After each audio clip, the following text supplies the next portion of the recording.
Now opening the May 28th, 2025 meeting of the Santa Rosa City Schools Board of Education. We will begin with public comment on closed session agenda items. The agenda items are public employee discipline, dismissal, and release, conference with labor negotiator, conference with legal counsel, anticipated litigation, student readmissions, and public employee performance evaluation. I have a few blue cards here. I will call 3 names at a time. So when you hear your name, go ahead and line up behind a podium. You will have 2 minutes each. First is Jennifer Yukin, followed by Catherine Howell, followed by Monet Bell.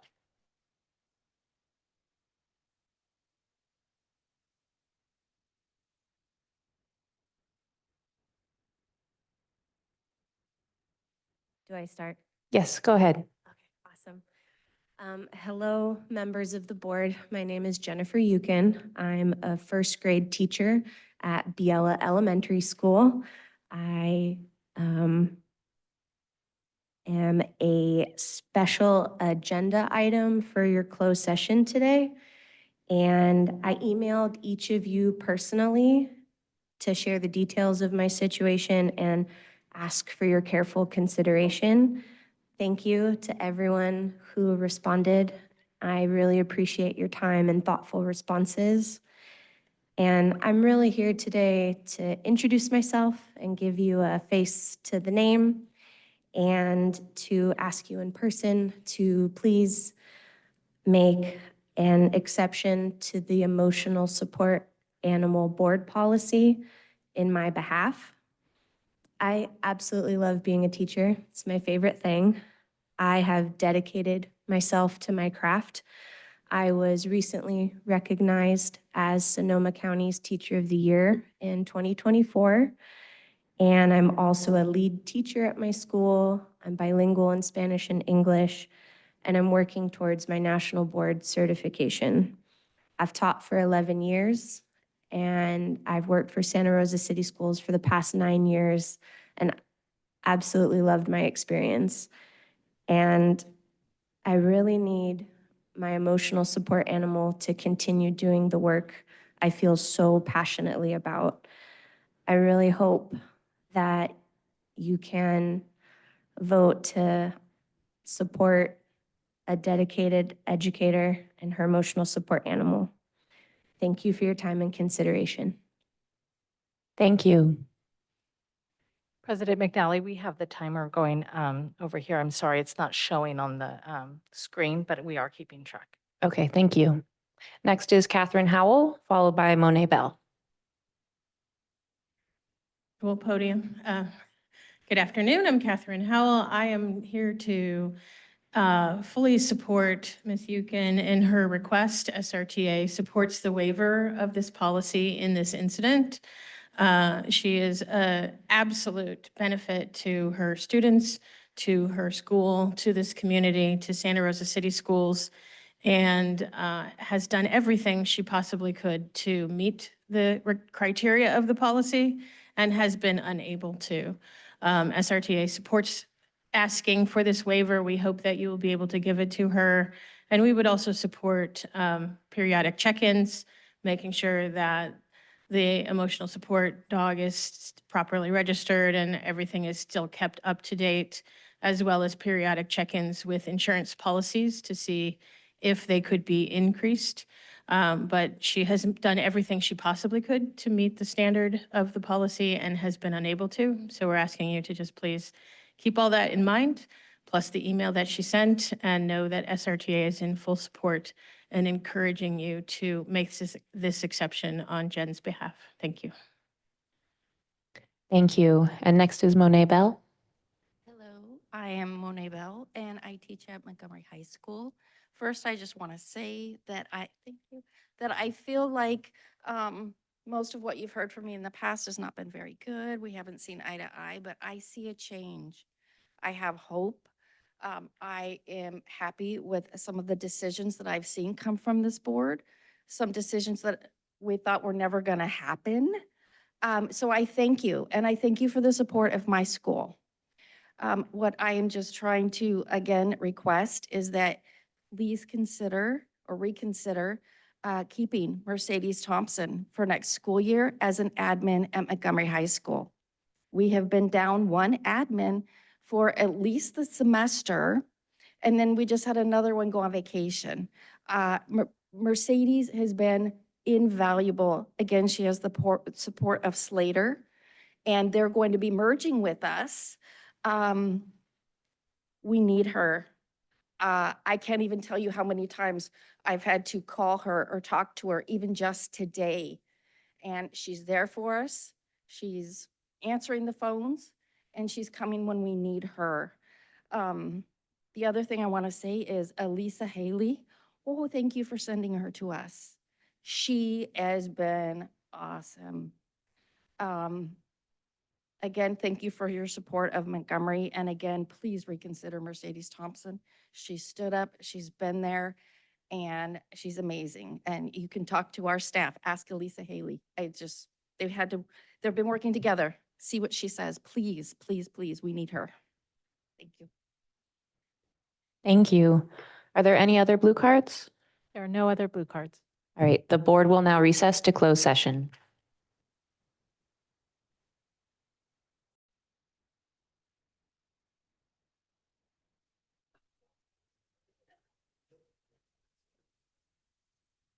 Now reconvening the May 28th, 2025 meeting of the Santa Rosa City Schools Board of Education.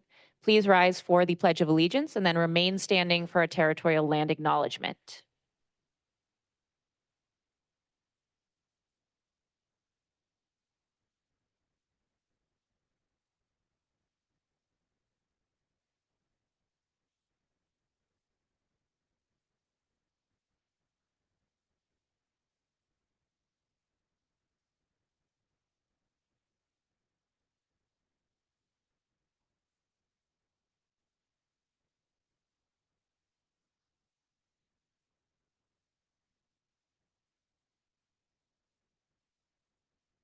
I acknowledge that Santa Rosa City Schools is on the traditional territory and homelands of the Pomo people, traditional territory and homelands of the Coast Miwok people, and honor with gratitude the land itself and the people who have stewarded it throughout the generations.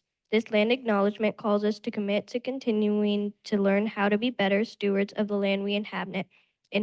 By offering this land acknowledgement, we affirm Indigenous sovereignty and will work to hold Santa Rosa City Schools more accountable to the needs of American, Indian, and Indigenous people.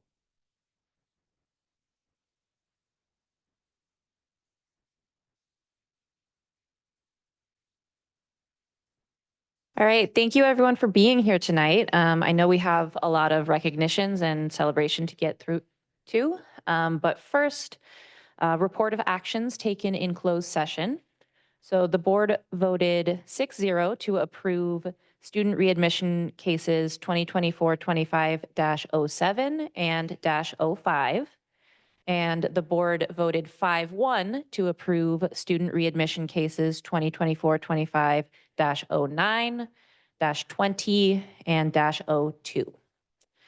Items considered in closed session for action in open session, there were none. Statements of abstention. Are there any statements of abstention tonight? All right, seeing none. Adjustments to the agenda. We will be pulling items G6 and G7 until the June 25th board meeting. Are there any other adjustments? Trustee Jenkins?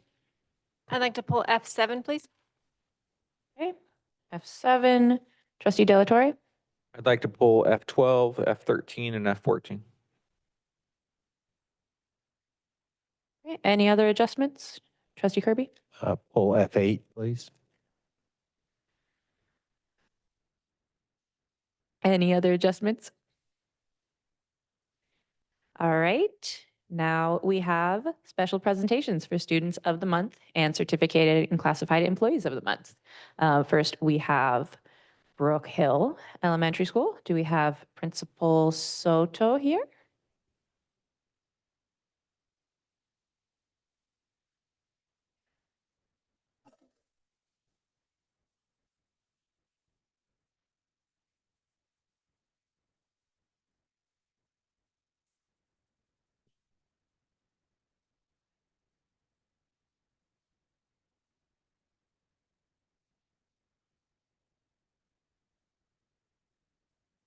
Thank you very much. Good evening, parents, students, board, President McNally, Superintendent August. My name is Hector Soto. I am the current principal of Brook Hill Elementary School. Today, we recognize an exceptional student whose leadership talents and character have left a lasting impression on our school community, Madison. Madison is everything we hope to see in a student leader: confident, determined, and unafraid to speak the truth, even when it's difficult. She carries herself with strength and maturity, always willing to stand up for what's right and encourage others to do the same.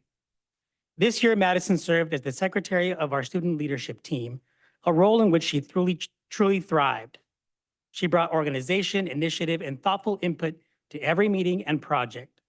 Whether she was planning events, helping make decisions, or motivating her peers, Madison approached her responsibilities with dedication and a clear sense of purpose. She also played an important role beyond leadership meetings. First grade teacher Ms. Cumby shared that Madison helped plan game night this year and assisted younger students during game club last year.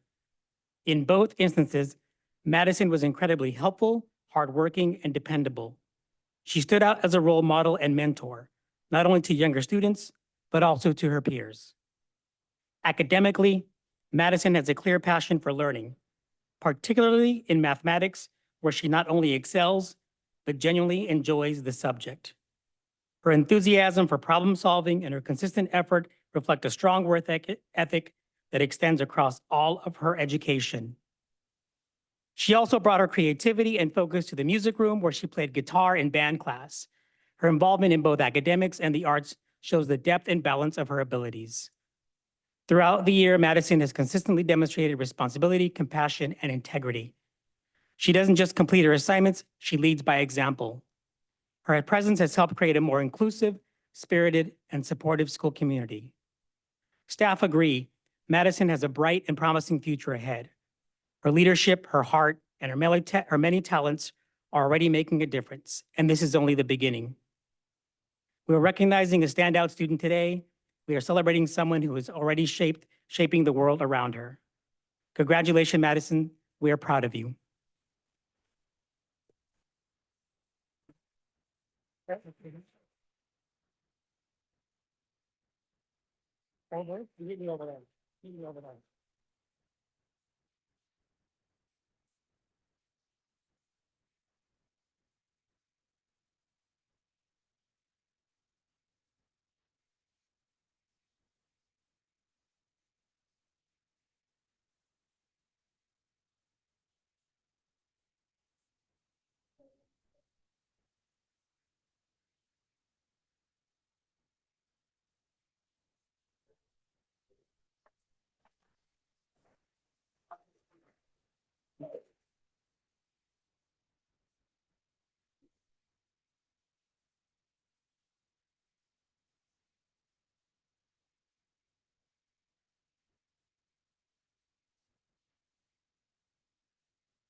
It is my pleasure to recognize someone whose contributions this year have made a lasting impact on our school community.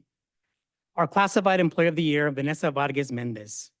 Throughout the year, Vanessa has shown a strong commitment to supporting students, staff, and families in a variety of meaningful ways, whether it's helping parents navigate online school platforms or providing translation during phone calls home. Vanessa consistently steps in to make sure communication is clear and accessible. She led the organization and administration of the state LPAC testing, a responsibility that requires coordination and attention to detail. She also managed the English learner reclassification process, attended all PFO and ELAC meetings, and facilitated a beginning of the year parent workshop to ensure families felt welcomed and informed. Vanessa played a key role in planning and supporting school events such as the Fall Festival, Winter Concert, and Open House, and worked alongside our leadership students as they developed and carried out their own events. One of the qualities that stands out most about Vanessa is her flexibility and willingness to help in any area. No matter the task, whether it's stepping in for daily supervision, translating for staff, or offering a hand wherever it's needed, Vanessa is dependable and ready to support. She also maintains a strong rapport with students, families, and staff alike. Her approachable nature and steady presence have helped create a sense of trust and reliability across our school community. Vanessa, your work this year has touched many areas of our school, and your willingness to go the extra mile has not gone unnoticed. On behalf of the entire school, thank you for all you've done. Please join me in congratulating Vanessa Vargas Mendez as our classified employee of the year. Un abrazo. Yes, thank you.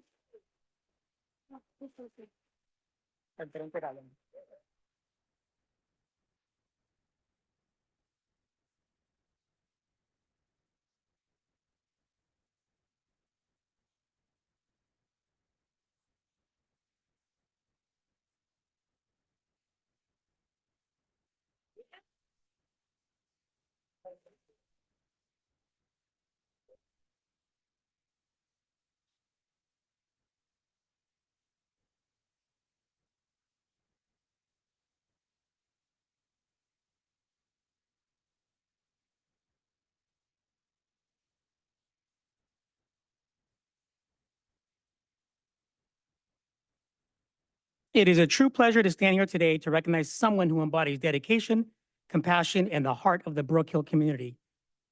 Please join me in celebrating Miss Bidoff, Brook Hill Elementary Certificated Employee of the Year. Miss Bidoff wears many hats, and somehow she wears them all with grace, determination, and an unwavering focus on student well-being. Whether it's providing Tier 1 and Tier 2 support, leading small group and individual counseling sessions, and delivering classroom guidance lessons, she is consistently at the forefront of socio-emotional learning on our campus. She doesn't just talk about creating safe and inclusive environment, she builds it. As the Safe School Ambassador, leader, and trainer, she empowers students to be the voice for kindness and positive change. One of the year's most memorable highlights was the Kindness Week, which included the incredible Kindness Carnival, an event led by our student ambassadors during recess and lunch that brought joy, empathy, and connection to every corner of the campus. Throughout the school year, Ms. Bidoff has also been a steady, compassionate presence for students during one of the most emotional transitions of all, the upcoming closure of Brook Hill Elementary. She has been there, listening, supporting, and guiding students through their emotions. Through school-wide assemblies and one-on-one conversation, she's helped them understand the process, this change with hope, resilience, and a sense of unity. Her support doesn't stop there. She plays a critical role in crisis management, particularly relating to mental health, and offers students essential help through behavior support, conflict resolution, and family outreach. She meets every challenge with compassion and professionalism, always focused on the well-being of the whole child. Beyond her counseling and student services, Ms. Bidoff is an incredible collaborator. She works closely with teachers, staff, and parents through consultation and team planning, and helps drive school-wide initiatives like our school-wide Bobcat assemblies, book vending machine, and recognition of life skill winners. She's also a creative force behind meaningful, memorable experience, from organizing and hosting a school-wide career fair to teaming up with staff for unique projects, like painting tables with students from Montgomery, decorated with logos of Brook Hill, Montgomery, and Slater, or coordinating with Miss Sandy on a magical end-of-the-year glitter bottle art project for every student. She leaves a lasting mark on our campus culture. It is no surprise to any of us that Ms. Bidoff has been chosen as this year's Brook Hill Certificated Employee of the Year.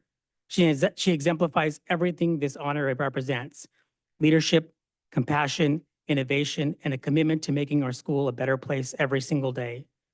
On behalf of the entire Brook Hill Elementary community, congratulations, Ms. Bidoff. Thank you for your heart, your service, and your tireless dedication to our students, families, and staff.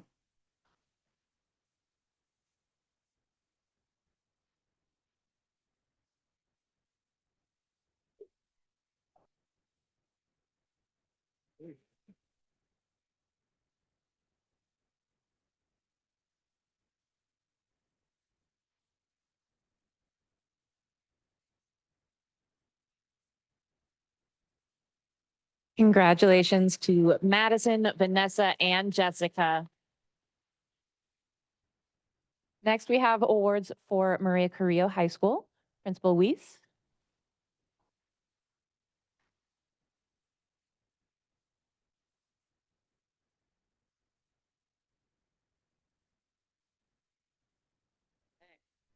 Western Wednesday today at Creo, hence the outfit. Be lucky it wasn't Toes Out Tuesday. All right. My speech is over. Okay. In glasses. Callie. All right, Miss Ritter. It is with great pride and admiration that we congratulate Callie Ritter on being named the Student of the Month for Maria Creo High School. This reward is a reflection of the incredible leadership, dedication, and positive influence you have had on our school community during your time here. As senior class president, you have exemplified what it means to be a servant leader, always putting others first and working tirelessly to create a memorable and meaningful experience for your peers. From leading the creation of Senior Week events, to organizing fundraisers, to helping plan the myriad of events on campus, you have demonstrated exceptional organizational skills, responsibility, and dedication to your fellow classmates. Your efforts have helped foster a sense of belonging and school spirit, making this past year one to remember for all of our students. Beyond your role as a student leader, your commitment to advocacy has been truly, truly inspiring. As vice president of the Advocates for Sex Education Club, you played a key role in ensuring that mandated sex education was offered to seniors who missed out during the COVID-19 pandemic. Your work in this area reflected your strong sense of justice and your desire to ensure that all students have access to vital information that empowers them to make informed decisions. Your leadership and advocacy extend to your role as a representative at board meetings during the consolidation process. You were not afraid to speak up and advocate for Maria Creo, ensuring that the voices of your peers were heard. Your courage and dedication in those meetings were essential to the preservation of our school, and your thoughtful, consistent voice made a significant impact. Inside the classroom, your teachers shared that you have consistently been a standout student. As team captain in the Calculus Cup competition, you showed a perfect balance of leadership, creativity, and collaboration. Whether leading your Pie Hard team with positivity or starring as John McClane in the math video project, you have brought a sense of fun, innovation, and enthusiasm to everything you do. Your natural curiosity and drive for learning have been evident in all of your academic pursuits, from AP Gov and Economics to your thoughtful contributions to class discussions.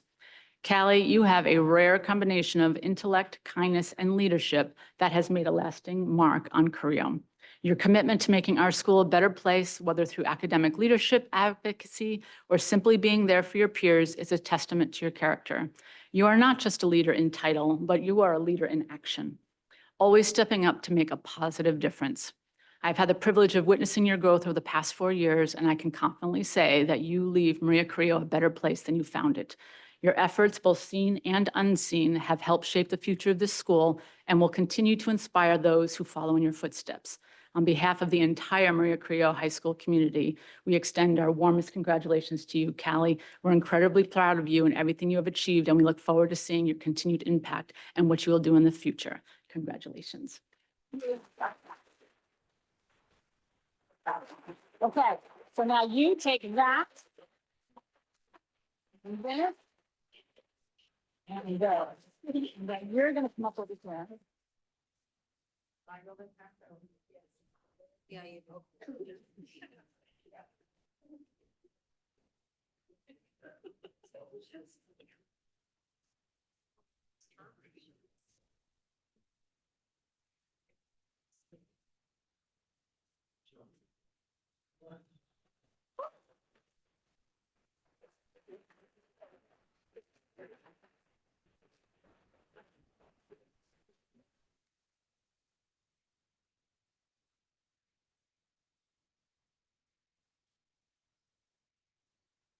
Oh, hello.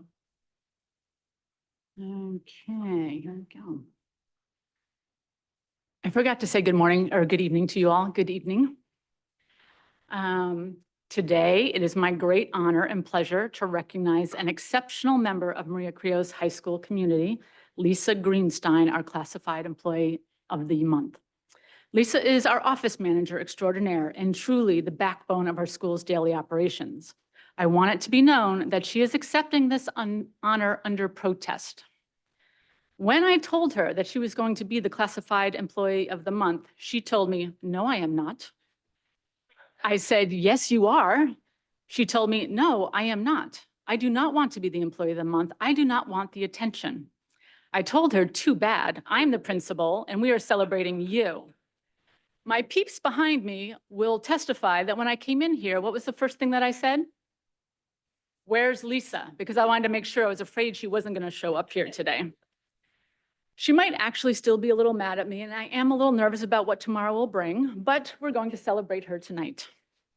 Lisa's role goes far beyond managing the front office. She is the vital link connecting families, staff, and administration. As the primary liaison between families and the principal's office, she consistently fosters clear, compassionate, and timely communication that builds trust and keeps everyone informed and supported. This includes fielding and problem solving the thousands of calls that she receives throughout the year from the community. Lisa is particularly skilled at alleviating the ire of heated community members. She kills them with kindness and professionalism as they share their concerns, often loudly, about how a flag is or isn't being flown, how students and sometimes parents display their less than stellar driving skills in our neighborhood, or how loud our spirited Pumas are when our aging neighbors are trying to take a nap. Lisa alleviates their concerns and leaves them feeling grateful to have had a friendly ear who has listened. Her organizational skills are nothing short of remarkable. She juggles multiple responsibilities with poise and professionalism, from coordinating communication with the district office to managing logistics for events and meetings. She ensures that everything is in its place and running smoothly behind the scenes. She coordinates with our parent association to organize meals for our staff during meetings. She makes sure everyone has a key to their room and to the bathroom. She makes sure our guest teachers know where to go and who to call in the case of an emergency. She makes sure that I don't forget the all-important Student of the Month luncheon, and she always checks in to make sure that I am drinking enough water and getting some sort of protein into me daily. If I make the mistake of telling her I forgot to bring lunch, she looks at me with a pointed stare, holds out her hand, waits for me to give her my credit card, and then she promptly turns on her heel and heads over to Oliver's to get me a sandwich. Some of the things we as an entire staff love most about Lisa is that she is the model of level-headedness and intelligence, able to calmly navigate the multitude of complex situations that occur on our campus with thoughtful problem-solving and sound judgment. Her respectfulness and kindness set a positive tone for the entire school, making her a trusted confidant and collaborator to all who work with her. In the many years that I have known Lisa, she has consistently demonstrated an unwavering commitment to excellence and to the well-being of our Pumas, their families, and especially our staff. Her work often goes unseen, but it is absolutely essential to the success and smooth functioning of our school. We could not operate as effectively or as warmly without her dedication and professionalism. Please join me in celebrating Ms. Lisa Greenstein for her outstanding contributions and well-deserved recognition as our Classified Employee of the Month. Lisa, we love you, we thank you, we appreciate you. Congratulations.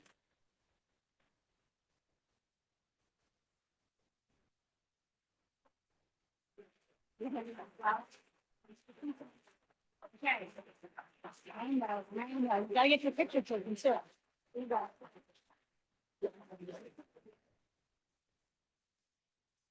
As we take her photo, I want to embarrass her a little bit more. Amy, thank you for insisting on her being here, because as being one of those passionate parents since 2009, I may or may not have a dedicated chair in her office.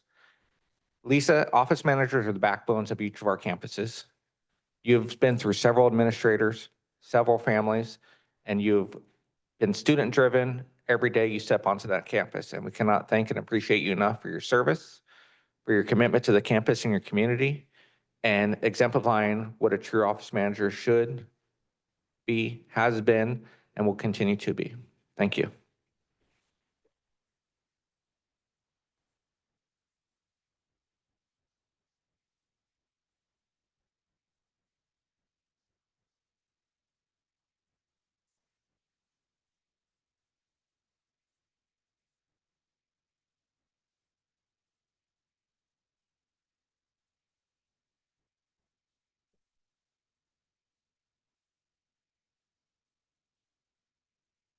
It's a good thing that those are here. Okay. Okay, seated next to me, I have Simon Terrell. Today, instead of our usual Teacher of the Month celebration, I have the solemn honor of paying tribute to one of our most cherished educators, Trish Terrell. She's dedicated 19 years of service to Maria Creo High School. Her passing earlier this April, after a brief illness, has left a profound void on our Puma community. Trish was much more than a teacher. She was a fierce protector and advocate for every student, colleague, and family. Her commitment to giving back to our community was unwavering. Throughout her years at Maria Creo High School, she served with dignity, strength, and an enduring spirit that inspired everyone around her. For many of the teachers in the English department, Trish was the first person to reach out to our new hires. One of her colleagues shared that in early June, before my first year at Maria Creo High School, I was fresh out of my credential program, and Trish invited me to her house. She gave me cookies and copies of assignments. She wanted new teachers to feel prepared and supported, both on a practical level and on an emotional level. This is who Trish Terrell was. In recent years, our Maria Creo High School community has endured extraordinary hardship, particularly during the Tubbs fire in 2017 and the Glass fire in 2020.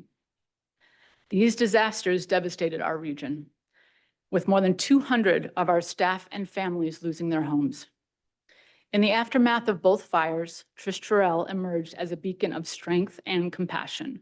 She worked tirelessly, often behind the scenes, coordinating resources, organizing support, and ensuring that those impacted were not navigating their loss alone. Following the Glass fire, Trish was the very first teacher to reach out to me in an email, literally the day after the flames started, not with questions about logistics, but with heartfelt concern for our students.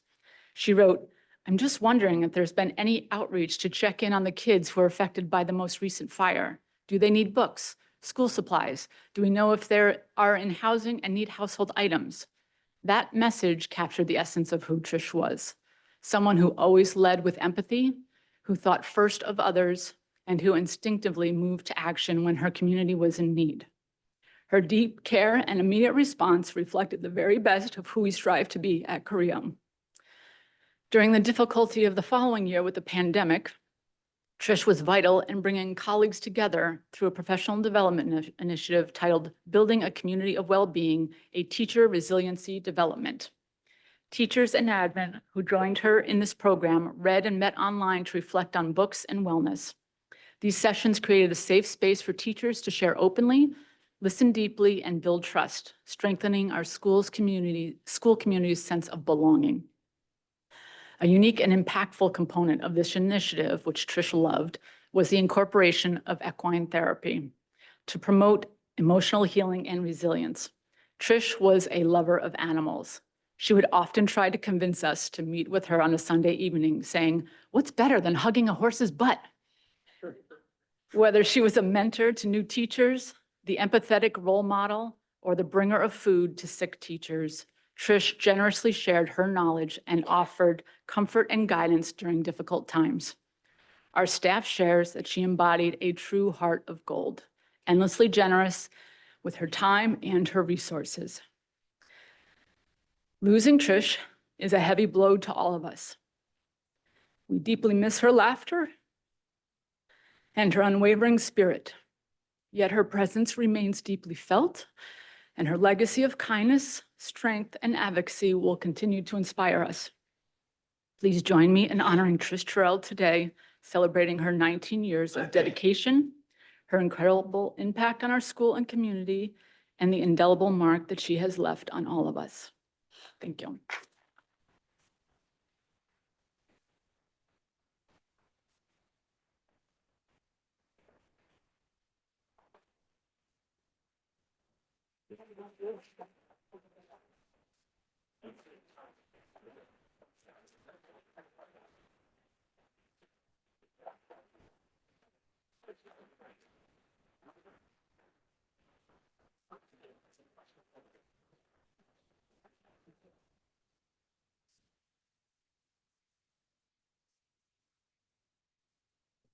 Thank you, Principal Weiss, for helping us honor such an important educator.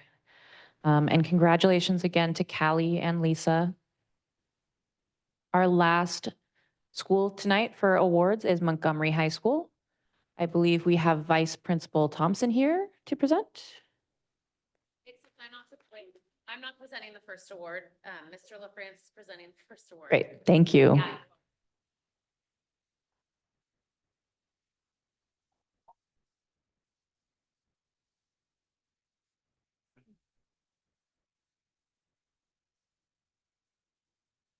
It's already been an emotional day. Following that, Creo, that makes me even more emotional. I'm probably not going to make it through this one myself. I'll do my best. It's a pretty awesome kid sitting next to me. First of all, thank you, Santa Rosa City School Board of Education, for continuing to take time out of your busy agendas to recognize the amazing students and staff that make up this district. With all the challenges our district is facing, it would be easy to push this aside, and I'm thankful you still make this a priority and time for it in our board agenda. Tonight, it is my honor to recognize the Montgomery High School Student of the Month, Lulia Mbaye. To honor Lulia, I hoped it would be appropriate to read some of the highlights of the letter of recommendation I wrote for her a few months ago. So here we go. Hope. During a career, every teacher has those students who they know are special, not only reminding them why they became a teacher, but also having as large of an impact on us as we hopefully had on them. Lulia Mbaye is one of those students. Not just a student who's one of the top of her class, but one of the most amazing students I've had in my 30-year career. One look at Lulia's transcript would demonstrate her academic prowess. However, her true impact cannot be measured in grades or test scores. She cares deeply about her school, community, friends, and family, and has demonstrated her dedication by becoming involved in leadership at all levels of our community. Lulia joined our ASB/student government class her sophomore year, serving as VAP in our culture committee. This group works with clubs, student senate, student of the quarter, recognitions, and our annual Unity Week. But little did we know that during her first year, the trajectory of our entire school would change. As we all know by now, on March 1st of 2023, we tragically had a student die on our campus, and Jaden's death still haunts us today. Trauma can create a fight or flight response, and I know this board has seen both from the Montgomery community, and understandably, some families chose to pull their students from our school. Lulia's family did consider having her transfer, and as she commutes from Windsor each day, I would not have blamed them. However, Lulia chose to stay, and our campus community directly benefited. In addition, not only did she choose not to transfer, she decided to run for a larger role in ASB the following year, becoming the director of our ASB Culture Committee, hoping to positively influence our school. As we reeled in the aftermath of a student death, Lulia leaned in. She joined community advisory and safety committees. She attended meetings at our County Office of Education, City of Santa Rosa town halls, and began speaking at Santa Rosa City School Board meetings and with board members. She developed relationships with our mayor, superintendent, and school board members, all of whom came to know her by name, with some even giving her their personal cell phone numbers. She was articulate and professional, but unafraid to speak the truth and stand up for the acute needs of our school. Though we were not able to bring Jaden back, Lulia directly influenced our campus climate as we have or had increased restorative specialists, campus supervisors, and seen incredible amounts of construction to address ongoing issues with our facility. I could go on and on about Lulia's impact, but it goes without saying she has demonstrated she can achieve and impact culture. On a personal level, I've struggled with the ongoing stress on our educational system. Fires, more fires, COVID, Jaden's death, and now school closures and personnel movement are taking a daily toll. However, when I consider walking away from it all, the Lulia Mbayes of the world renew my hope. Remind me there are still so many reasons to continue to move forward, trying to do right by the students that grace our halls. Lulia, thank you for being one of the most transformative students I've had in my career. There's no doubt in my mind you're going to be the agent of change that we want to see in the world.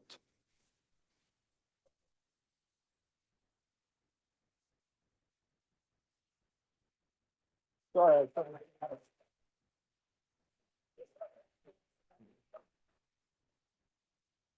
There.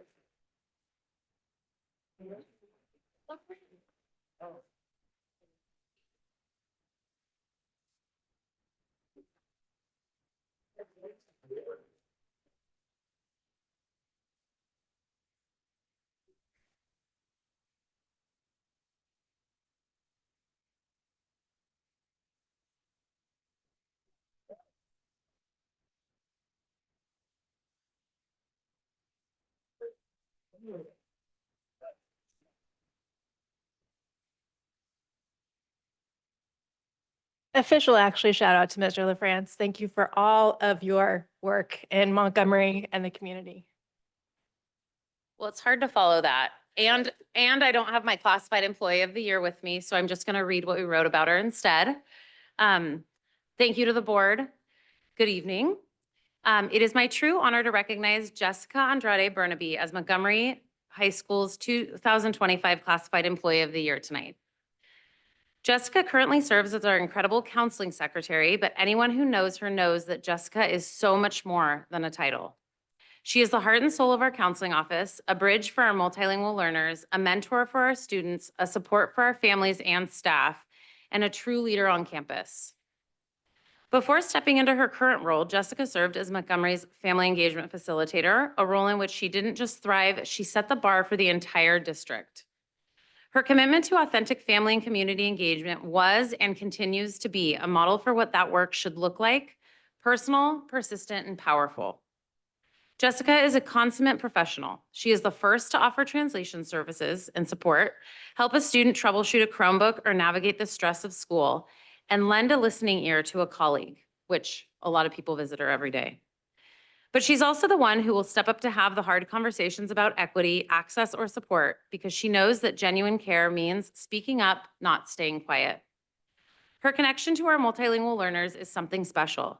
It's not just that she speaks the language, it's that she understands their journey.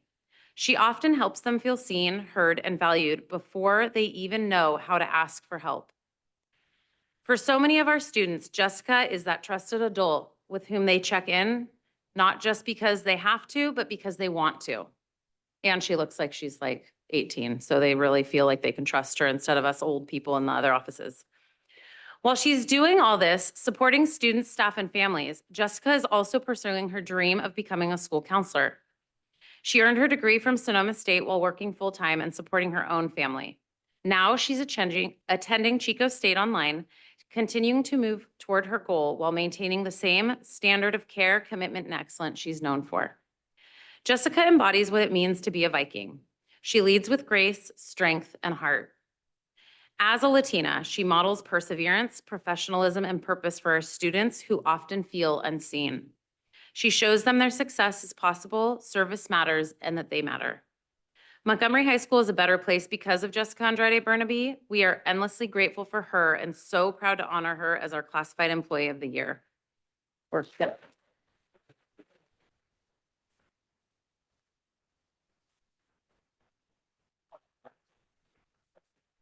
You're next. Now I get somebody to sit next to me. Come on down. Wait. Okay. So this is Morgan Schmidt. She's our Certificated Employee of the Year. It is with great pride and deep appreciation that I sit before you to honor Morgan Schmidt, Montgomery High School's 2025 Teacher of the Year. Morgan is quite simply the kind of educator every school dreams of having. She's an outstanding math teacher, a committed cheer coach, and an unwavering advocate for students. But above all, she is a person of incredible heart, integrity, and purpose. In her classroom, students find a space where they are not only expected to succeed, but empowered to. Morgan's students will tell you she's strict, she's clear, and she demands the best from them. But they'll also tell you, without hesitation, that she gives them just as much in return. She teaches, she reteaches, she breaks down barriers, and she makes math make sense. And if you're struggling, whether it's with factoring polynomials or something personal, you can always go to her. There's no judgment, there's only care. As a coach, by the way, she's 2025 spring cheer team coach. They got the cheer team of the spring. Cheer team of the season, excuse me, cheer team of the season. Morgan builds more than routines. She builds confidence, leadership, and community. She teaches her cheerleaders what it means to lift each other up on and off the field. And they're really amazing. As a colleague, Morgan is repeatedly described as hardworking, dependable, kind, and generous with her time and knowledge. She shows up early, late, and on weekends if needed. She leads with equity, ensures every student is seen and heard, and consistently centers her work on what is best for students. Her dedication does not stop at the door. She checks in, follows up, and never gives up on anyone. In a world where the work of teachers often goes unseen, Morgan Schmidt stands out, and shines. She exemplifies the best of public education, a fierce belief in young people, and an unrelenting commitment to helping them grow, succeed, and thrive. On behalf of the entire Viking community and the countless students and families she has touched, it is an honor to celebrate Miss Morgan Schmidt as Montgomery's High School Teacher of the Year. We are so proud of her, and we are so grateful that she is a Viking. Congratulations.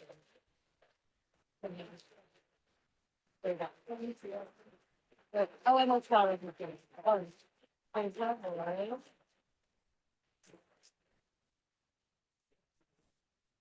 So next door with us.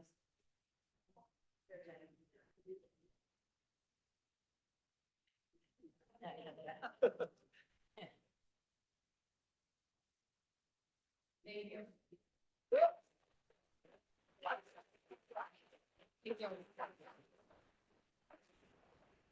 Congratulations to Lulia, Jessica, and Morgan. Next up, we have a couple cheer awards. A recognition of the Maria Carrillo High School Cheer Team Award. I believe Director De La Torre has something prepared. Yes, please. Can I get my Puma cheer squad down on the floor, please?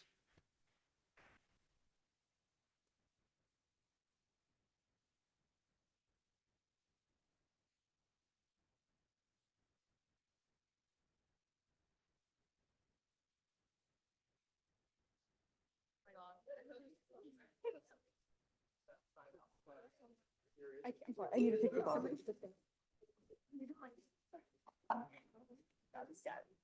Okay.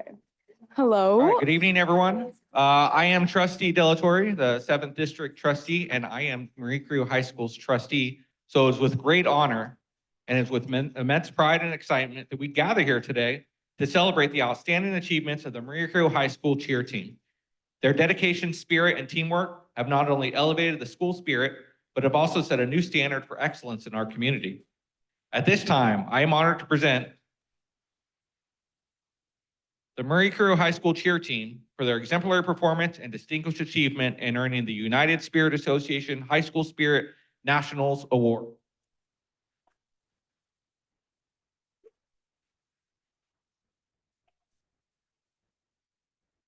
Santa Rosa City Schools Board of Education proudly recognizes this achievement and are grateful for your experience, your time, your commitment to your sport, and we're very proud of you guys. Thank you so very much.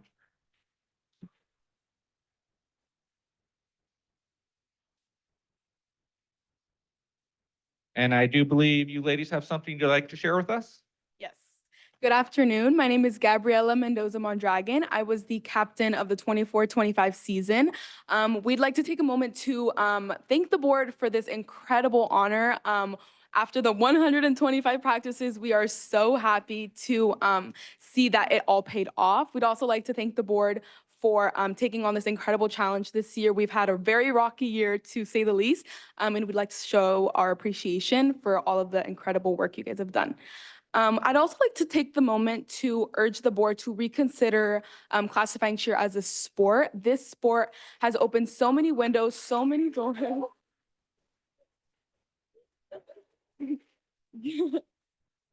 This sport has opened so many new windows, so many new doors to all of the girls behind us. It has opened new opportunities, and we have all of our seniors last year got scholarships for school, and more than half accepted those. And our juniors are currently being recruited. If they're not, they will be very soon.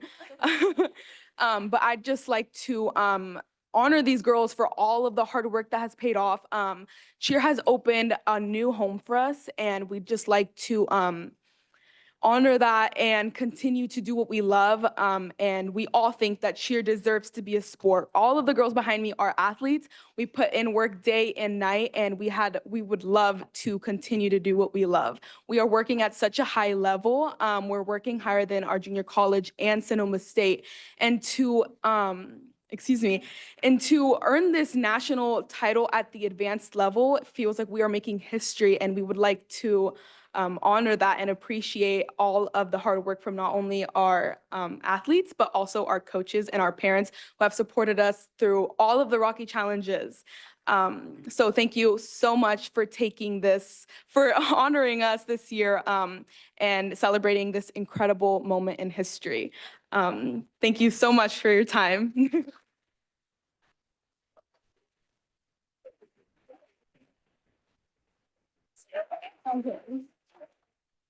Thank you and congratulations again. Next up. Excuse me, but we will now be heading over to practice. Thank you so much. Okay.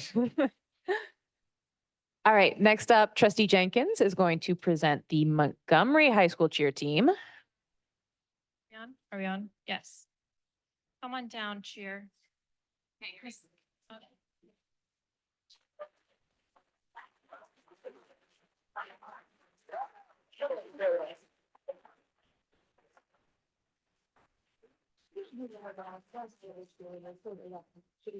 All right, so there they are. Hi, everybody. My script is identical to Trustee De La Torre's. So I'm actually just gonna go off script and tell you what this award says. And I am a proud cheer mom. Oh, I'm such a crier. It's just a crying day. But I want to present this certificate of acknowledgement. The Santa Rosa City Schools Board of Education proudly recognizes the Montgomery High School cheer team for their exemplary performance and the distinguished achievement in earning the Spring 2025 Cheer Team of the Season Award for May 2025. So great job, you guys. I have been cheering with you in the stands all of the season so far.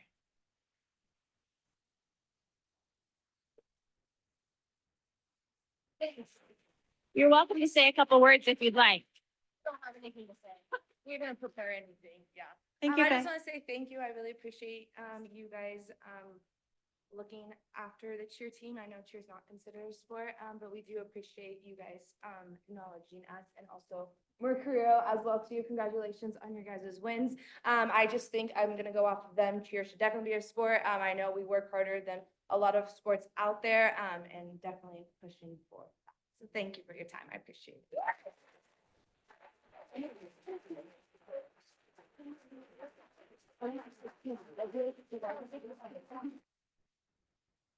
Congratulations, Montgomery cheer.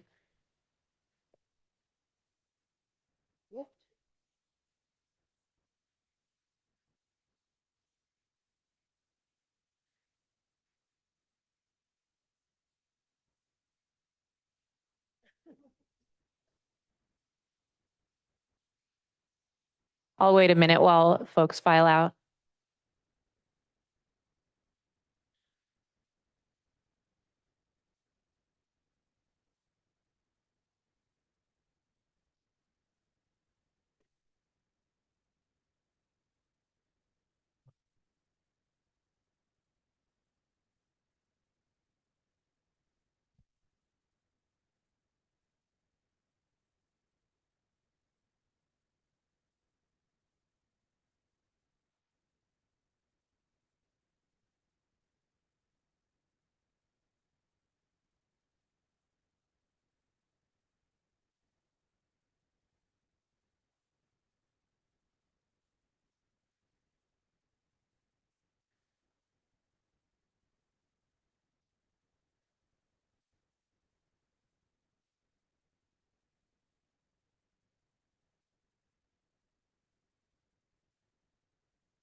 Thank you.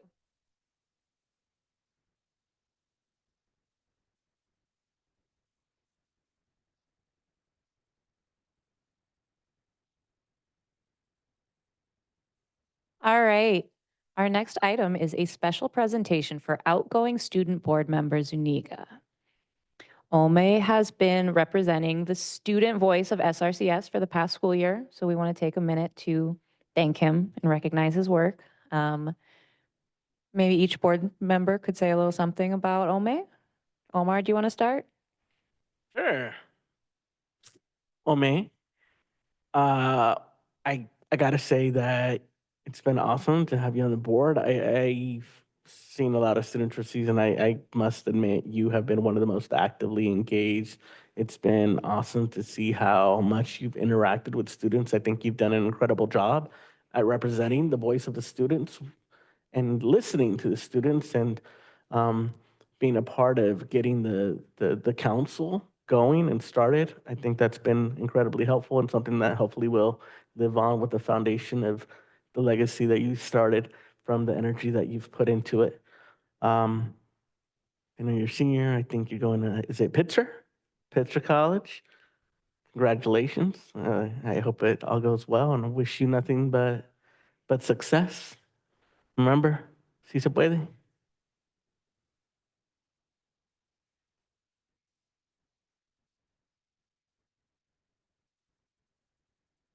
Hey, Omay, like the other new members, it's a shame I didn't get to know you more and interact with you more, but I was, again, also impressed by your interaction with the students, and particularly, with Dr. Morales helping to get the student council set up and getting them involved, especially during the consolidation process and getting to hear their voices. And I really appreciate your work there and wish you all the best in college. Thanks. Hi. I kind of echo a little bit of what Mark is saying. We haven't had a much of a chance to get to know each other, but I appreciate your advocacy. I appreciate your community involvement. I appreciate you seeing you in the stands with all your school spirit. And I know that you'll take that on your next adventure as well. And I wish you the best of luck in your entire life.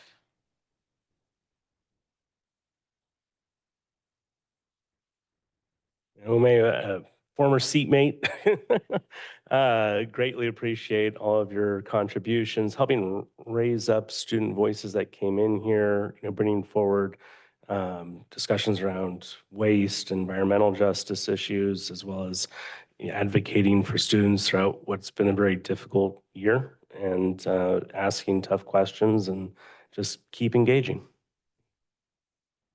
And I am just so impressed by your advocacy and your activism at your age. I wish I was like half as cool as you are when I was your age.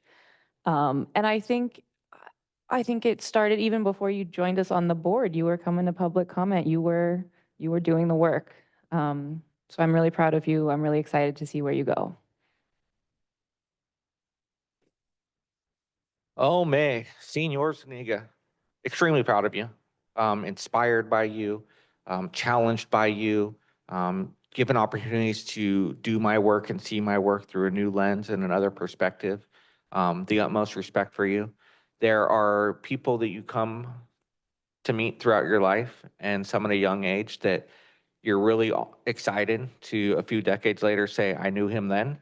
And I'm very proud to say that I'm going to be able to share. I knew Ome Zuniga then when he was a young man getting started and finding his growth and his foundation and your passion for your culture, the environment, the love for your family. You exemplify all the great, amazing things we hope for a San Rosa City School student to be. You have been really excited and looking forward to your college career and everything you do after.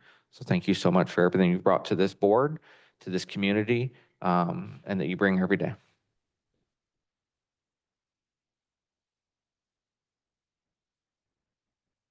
Ome, I just want to thank you and echo what all of the board has said.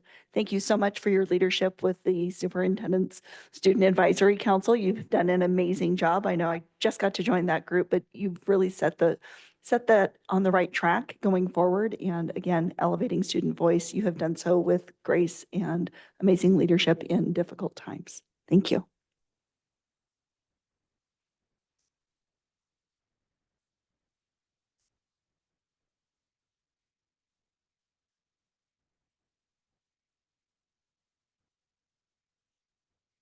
And look at that. We got through the C items in less than an hour. All right, reports. California School Employee Association, President Mary Lehman.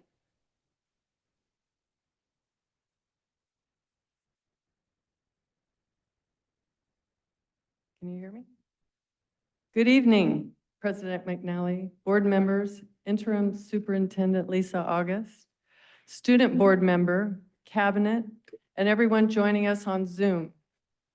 Thank you to everyone who showed up tonight as well. On behalf of CSEA, we want to recognize the students, teachers, and classified employees from Brook Hill, Maria Carrillo, and Montgomery High School that were honored tonight. We also want to remember Trish Terrell from Maria Carrillo High School. Her passion for teaching left a mark, and she will be missed. A special thank you to our amazing classified honorees, Vanessa Vargas Mendez, the Family Engagement Facilitator at Brook Hill, Lisa Greenstein, Administrative Assistant at Maria Carrillo, and Jessica Andrade Barnaby, Counseling Secretary and Registrar from Montgomery High School. They are passionate about their work. We see them and we thank them. After tonight, there are 7 days before the end of the school year. It is a time for thank yous and farewells. It is a time for reflection and gratitude. We are here to honor and thank our many, too many, coworkers who are leaving, laid off, or retiring in June. While we can't thank each of you by name, we want to thank you all. You have been part of the public education that prepares the next generation to think, to speak, and to lead in our democracy. You have helped our students learn and grow. Your work mattered. Your presence mattered. We appreciate the time you spent with us. May the value of your time and efforts continue to be with you in your future endeavors. A special farewell to Ome, our student board member. Thank you for showing up, for listening, and for your voice. And we support the addition of the new student representatives from Ridgeway and Elsie Allen High School that will join us next year. I know this is a night of recognition and farewells, but we also need to talk about reality. How is it that we're adding new administrative positions? We're talking about salaries, $120,000, $135,000, $151,000. And some of that money is coming from LCAP, money that's supposed to support our most vulnerable students. LCAP and grant dollars being used for admins instead of aides. Classified staff have taken on more with less. We've been laid off, reassigned, and told to wait. We cannot keep asking staff to sacrifice while the district office grows. The board approved a fiscal stabilization plan. Adding high salary positions undermines that plan. It risks even more layoffs down the road. In this financial climate, with deferrals from the state, rising special education costs, and minimal reserves, the district must prioritize student-facing positions and essential operations. Adding administrative positions when we're in a structural deficit not only contradicts fiscal stabilization, but risks the trust and stability we desperately need to rebuild. We are already making sacrifices. Let's not undermine the progress. Let's align our budget with our values. The most innovative strategy we can invest in is simple. Put more caring adults in front of kids. We ask this board to lead with courage, lead with care. We don't need more layers of leadership. We need boots on the ground. We need a budget that reflects and pays the people doing the work. with compassion. Thank you. Thank you, President Lehman. Next is our Santa Rosa Teachers Association report. President Catherine Howell. Good evening. I think President Lehman has said it all this evening, but I'll put my 2 cents in there. Good evening, President McNally, Interim Superintendent August, members of the board, members of the community, fellow teachers. I do want to add my congratulations to everyone from Montgomery High School, Brook Hill Elementary, and Maria Carrillo High School, especially Trish Chirella, who I've spoken about before from this podium, and what an amazing and wonderful person she was. I also want to throw in, I think the young women spoke very well for themselves, but really, why haven't the cheer teams been recognized as a sport? Right? They work hard, they're athletic, they proved that, they're winning awards. This could be a sport very easily as perhaps you made flag football a sport. You could embrace one that already exists and is already successful for the women in our high schools. I want to say thank you to trustees Medina and Kirby and De La Torre for coming to some of you more than one of our little informal get-togethers that SRTA is hosting with board members. This is an opportunity to be open and have candid conversations. Trustee Keston has attended as well, and Trustee Jenkins. So we've gotten most of you there, but not all of our board members have come. And this is not a chance for us to yell at you. This is a chance to have a really nice conversation and make sure that, you know, our view is being seen and that we can be heard by the board. So we're going to continue to do it. We are going to continue to invite everyone, and we really hope that you will continue to attend. I also want to just quickly say thank you for starting on time. I know that your closed session meetings can be really intense, but it is also very respectful to get out here for the crowd, and especially with all of the families that were here tonight. So we are just a handful of days away from the end of the school year. The teachers are absolutely exhausted.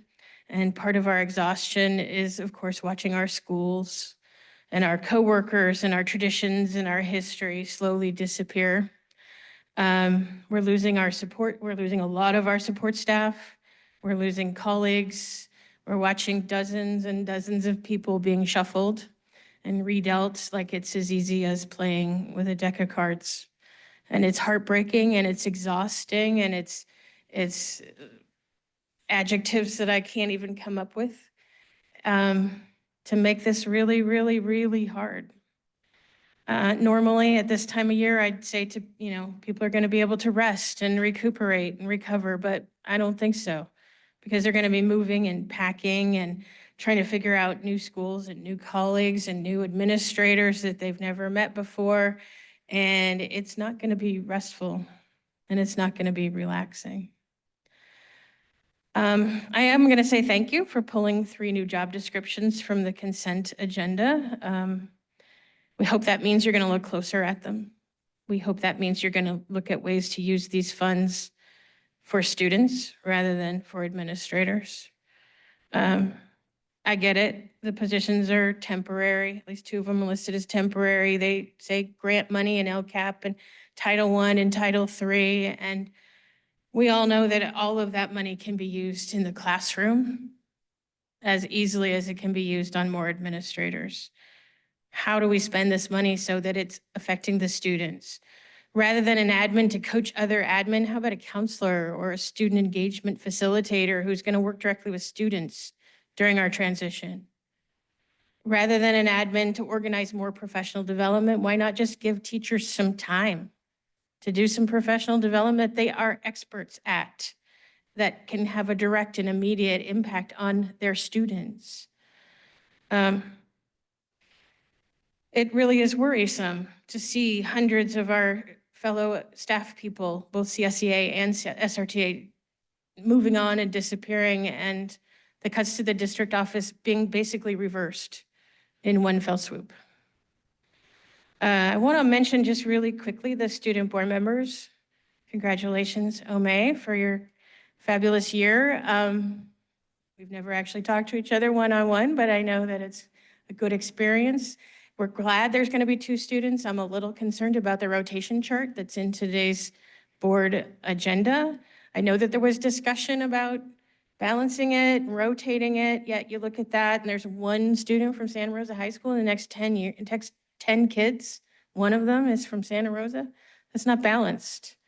That's not an equitable rotation. So I would really encourage you to look at that before you approve that. And I also want to say thank you to Dr. McCarty, who I'm happy to see here in the audience. Again, he's bringing up conversations that we need for our next steps. He's talking about the emotional needs of the staff. We need to move past thinking of teachers as cogs in the machine and people that just cost money and how do we save that, but and start thinking about the core human needs. And I have this fancy little chart that Dr. McCarty gave us we talked about it last Friday. We need to focus on that. Hopefully it's been brought to the ad hoc committee as well. Security, inclusion, power, order and control, and competence and justice and fairness, and thinking about our educators now as humans rather than expenses. And that's what I hope we can achieve, and that's what I hope we need to work for in the future. Thank you. Thank you, President Howell. Next is the superintendent's report. Going to keep it brief this evening and stick with the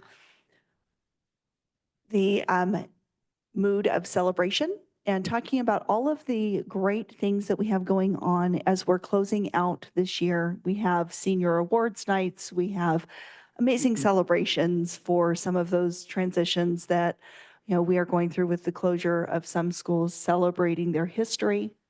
We have graduation coming up. Tomorrow night, we have, like I said, some senior awards night, as well as the exploratorium event the planetarium event at Pioneer. And on Friday, our Native American graduation. So just some great events coming up. Looking forward to all of that. I'll speak a little bit more actually to tag on to what President Howell said when I get to the reconfiguration report. So thank you. All right, for my board president report, I really have nothing to report. Happy to be here, happy to see everyone. I am excited to be at the graduation at Pioneer next week. Other board members? Go Jenkins, then De La Torre. Yes, so I don't have too much to report this week, but I have attended 2 of the SCO ad hoc meetings since the last board meeting and find them to be very helpful to see open and honest conversations between the 2 organizations, including feedback and data-driven support, pointing out specific areas we can improve on.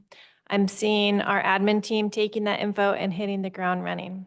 I'm hopeful we can steer this boat in a successful direction over the next few months. This is the last meeting before the end of the school year for our students and all of those who support them. Just congratulations to all. The Slater farewell is Friday from 5 to 8, and we say so long to 4 campuses within our 2 districts. I just want to point out to continue to be thoughtful in communications with the community members as we all navigate these transitions. And as a reminder, all feelings are valid. There's a lot of feelings right now. We have many current students whose elementary schools and middle schools have closed either in recent years or this next coming month. That being said, there are, as we've been talking about, so many celebrations this week and next. Don't forget to pace yourself. Finish strong and watch out for the summer slide. Shameless plugs to the library summer reading program. It's for adults and children. Get some free books, read lots of wonderful things, as well as the Center of the Police Department, their youth experience, community police experience is accepting applications for their hands-on summer program. All of those things are free. I love free things. Another plug about the libraries, they have a tamale making class. I did it last year. It was amazing. So highly recommend. And for those who are moving on from Santa Rosa City Schools, I wish you the absolute best on all of your next adventures. Trustee De La Torre. Thank you, President. I'm going to start with some business first, because we have not had the opportunity to transparently do a lot of reporting out from our HADOC meetings with SCO. And there's some good information in there that you guys need to know. Like Trustee Jenkins said, it's been a very wonderful collaborative effort to get some minds in the room that are working on the same problem together and collaboratively and finding the right solutions to properly transition and move forward. Last week's meeting touched on FitMac, working on site with our team, special ed continuing to strategize and communicate and assess needs throughout both sites. Communications meeting, met with the PD last week to report out on some of the transition plans. And continue to support positive connections and stories throughout the public. So we're lifting up all the accolades that our students and community are doing and not just a negative story when propositioned. Transitions teams feel really good about where they're at. Progress has definitely been made on both sites, identifying classrooms and spaces and listening to the needs of those teams on how this is going to be successful. The current enrollment for Montgomery High's junior senior program is a total of 1759, 465 at the junior program and 1294 at the senior program, with 58 of those students coming from the Santa Rosa French American Charter School enrollment. Santa Rosa High School's currently at 2013, 463 with the junior program and 1550 with the senior program. Something that we have talked about with trustees is what can we do to be better representative during this transition and help these teams. And something that came up was if there are opportunities for trustees to attend an empower and design meeting, if nothing else, just to have enough respect to show up and listen and be in the room for those very difficult conversations that are finding growth and opportunity on how to lead to success. I know some trustees had attended those meetings, and all the members of those teams said that was very helpful and empowering for them to be involved. A big thing that last week's meeting focused on was surveys and reports that Dr. Gansler and his team had worked on, identifying surveys and interviews with campuses of LC Allen, Santa Rosa High School, and Montgomery around safety, how the students and community are feeling. And some good data and information came out of those reports.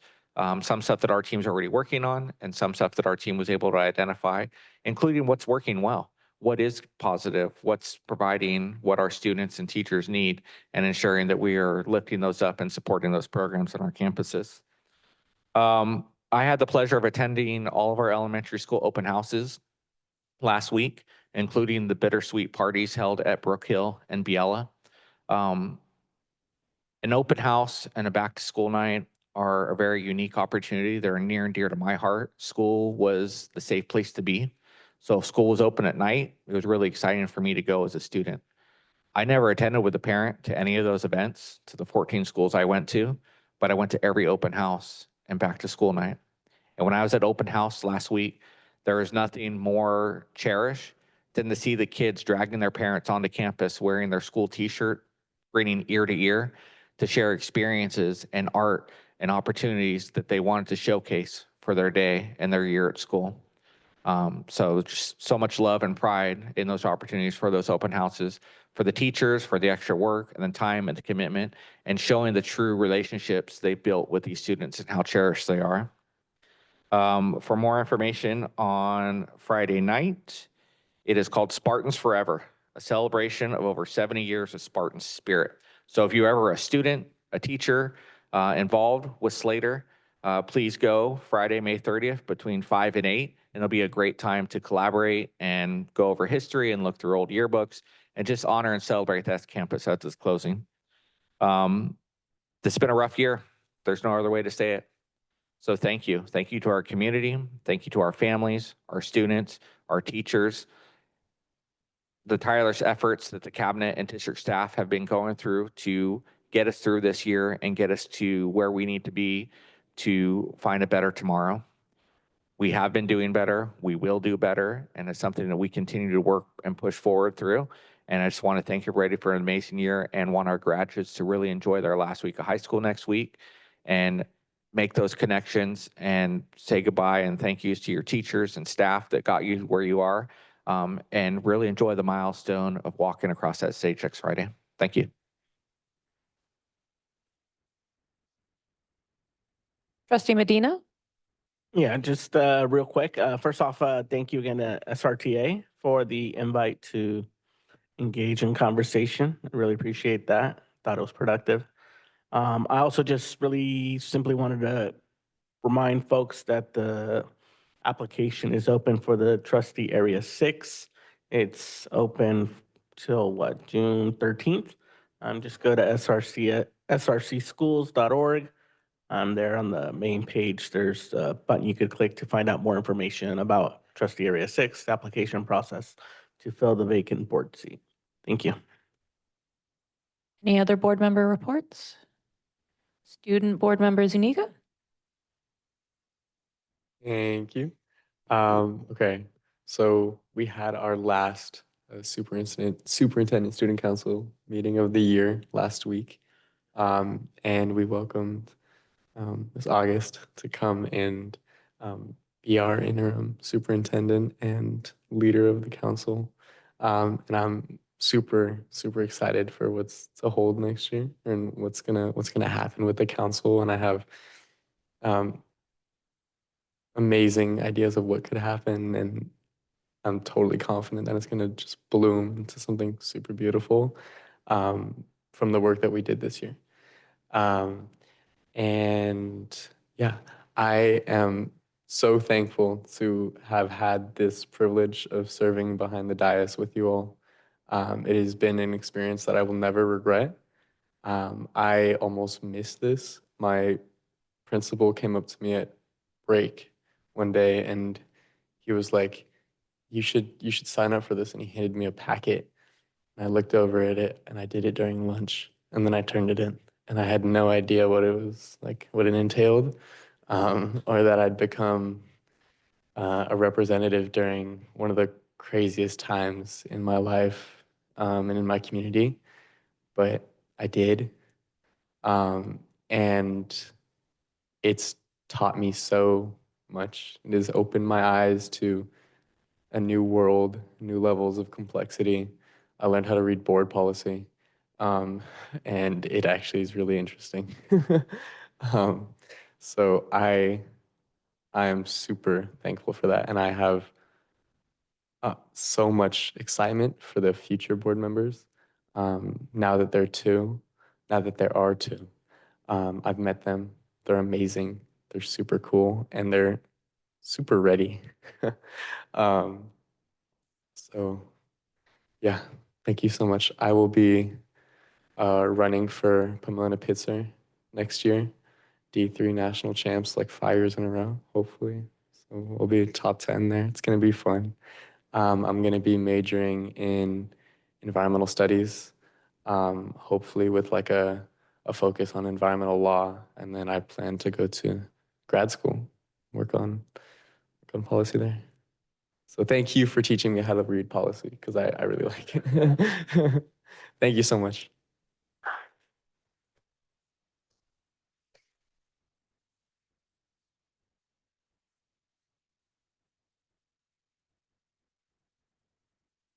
Right, and we have our school reconfiguration report. Well, at this time, our teams, as we're nearing the end of the school year, some of the things that we're really focusing on are identifying the timelines for all of the things that need to happen over the next couple of months. There's less to report out on a regular basis, so you won't necessarily be hearing full reconfiguration reports regularly, but when there's something new to share, we'll be sharing that out. Our empowerment teams are breaking into smaller groups, working in subcommittees to address specific issues. Same thing in design. We're really focusing more in on specific work. We're also not losing sight of the fact that, yes, we have schools merging this upcoming year in a reconfiguration with Slater and Montgomery and Santa Rosa Middle and Santa Rosa High, but we're also preparing for the following year.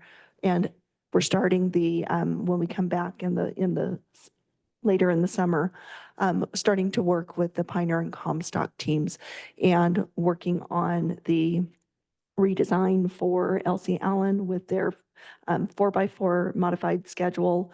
A lot of exciting work happening, and it is difficult work for the heart. I want to acknowledge that these are not easy transitions. They are not quick transitions. We go through many stages, and I want to echo what President Howell said as far as our appreciation for the collaboration work with Dr. McCarty. And I want to speak a little bit about one of the models that he brought forward that our wellness and engagement team led our administrators in an exercise with to help us connect with what our school sites are going through in the different stages. It's not just the school sites. It's our entire district is going through an upheaval, a reconfiguration with staff moves, with department changes, with all of it. So I appreciate that endings. Transition starts with an ending. This is paradoxical, but true. This first phase of transition begins when people identify what they are losing and learn how to manage the losses. They determine what is over and being left behind and what they will keep. These may include relationships, processes, team members, or locations. And I think that that was a really powerful place for us to start from in those conversations. And it's something for us to keep in mind. So I just wanted to acknowledge that. The next step is the neutral zone. So that's where people go through an in-between time when the old is gone, but the new isn't fully operational. That was something that was mentioned with Mary and with Catherine. It's when the critical psychological realignments and repatternings begin to take place. We have to move through each of these stages. And so just as a reference, it's called the Bridges model. So thank you, Dr. McCarty, for introducing us to that. And also just want to make sure that we are, as we are going through all of this, keeping the heart in mind and remembering that we are all here going through this together. And we appreciate the work very, very much. Thank you. Thank you, Superintendent August. All right, next we have public comment on non-agenda and consent items. I will call 3 names at a time. So when you hear your name, please line up behind one of the 2 podiums. You will have 2 minutes each. I received 1 student card, so I'll start with that one and then go to the non-students. So first is Dean Jansen, followed by Kara Fitchett, followed by Alex Crone.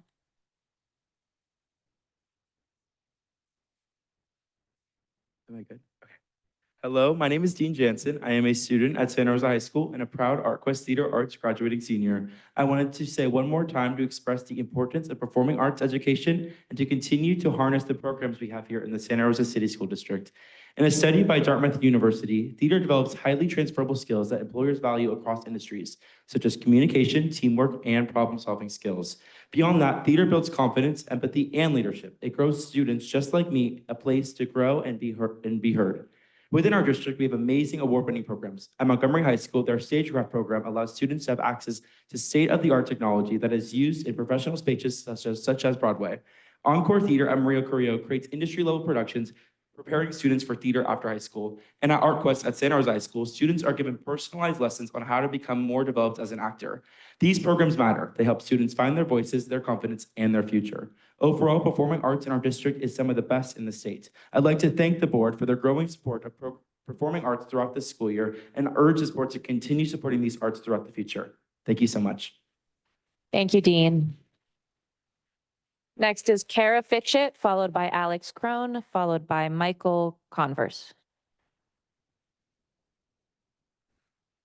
Am I Kara? next? Am I next? Yes, go ahead. It's my first time, sorry. Okay. Good evening, members of the board. I am here tonight to express my concern and disappointment over the involuntary transfer of Melissa Baker from Montgomery High School. While I understand that declining enrollment and budget constraints force difficult staffing decisions, I urge the board to consider the human impact, particularly now that a counseling position has reopened at Montgomery due to a retirement. It is both baffling and heartbreaking that Mrs. Baker is still being moved despite the vacancy. Melissa Baker has dedicated 9 years of service to the students of Montgomery High School. In the past 3 years that I've known her, I've witnessed her relentless commitment to students' well-being. She is firm when needed, compassionate always, and consistently present for students who often face challenges beyond the classroom. She makes them feel safe, seen, and valued. Santa Rosa City Schools strives to be student-centered. I am struggling to understand how removing a trusted, effective counselor from the very students who rely on her is aligned with that vision. How does further destabilizing a school already facing major changes in the best interest of our students? Ms. Baker is not just an employee. She is part of the Montgomery community. To move her against her will, when a role she's more than qualified to fill remains vacant, defies logic, and undermines student trust and leadership. I respectfully urge the board and district leadership to re-examine this decision. If our focus is truly on what's best for our students, then the path forward is clear. Let Melissa Baker stay at Montgomery High School. Thank you. Thank you. Next is Alex Crone, followed by Michael Converse, followed by Kristen Reel. Hi, my name is Mike on. My name is Alex Crone. I'm a resident born and raised in Santa Rosa. I have 2 young kids who I'm hoping to send to school. Public school would be nice, but I won't do that unless some things change. I took time away from them this evening to come talk to you and try to educate you on an issue that you may not even be thinking about, and that's RF radiation and the fact that it's a neurotoxin, causes behavioral problems, learning problems, memory problems. The WHO just found with meta-analysis that it causes cancer, which takes years to develop. But you're obviously having some violent and behavioral problems in your schools, which parents now aren't comfortable sending their kids to schools, and you're struggling. So I suggest that you address this issue and get it on your radar, no pun intended. Cell phones out. AB 3216, Phone Free Student Act, gives you guys the right to get the cell phones out of the schools. You need to do that. If they're gonna have their cell phones, they need to be on airplane mode, all 3 antennas, Wi-Fi, Bluetooth, and the main antenna. Wi-Fi, this will take time, but you need to hook them up to Ethernet. No more radiating Wi-Fi over kids' heads. Work with your IT to wire up the tablets and whatnot. Cell phone towers, no new contracts. Any existing contracts, any cell phone towers on schools need to be taken off when legally possible. You need to do your best to make that happen. Smartwatches, no need for those. And earbuds, or whatever you call them, the wireless headphones, kids don't need those. Between the 5 of those, it's a crap storm of EMFs in the classroom. And it's harming the kids. I'm telling you, it's harming these kids, and I worry about their future. Give me a second here. I'm just going to show you. Can you hear this? Sorry, sir, your time is up. Can you give me 10 seconds? I have to stick to the time limit. Thank you for sharing. Next is Michael Converse, followed by Kristen Reel.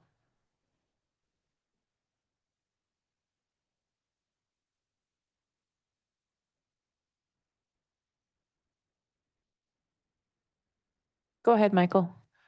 Good evening, I'm Michael Converse. I teach Living Earth and Earth Science over at Pioneer High School. Didn't really have a planned speech tonight. I'm just going to share a personal experience with you that I've had this year. It's 2025. I've been teaching for 30 years now. And an incredible thing happened this year.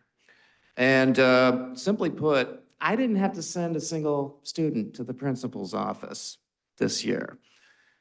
And that doesn't happen. Now, I would love to take credit for this all by myself because I'm an awesome teacher and I've learned how to defuse situations, and part of that is true. But the truth is, the big reason for this is because we have an awesome restorative specialist at Pioneer High School. We have two very awesome family engagement people working in the front office. We have wonderful campus supervisors. And behind the scenes, they're diffusing a lot of situations, and things run very nicely, at least from where I'm seeing at Pioneer High School. And I'm hearing tonight on many levels, we're celebrating different staff members and teachers and classified staff members, and I'm hearing in the reports, we're reshuffling the deck. And I simply, as a teacher, I give a really, really heartfelt request. Please do not move these people at Pioneer or at any other school. They are sorely needed where they are needed. And in the as they said in the CSEA report, we need boots on the ground. Thank you. Your time is up.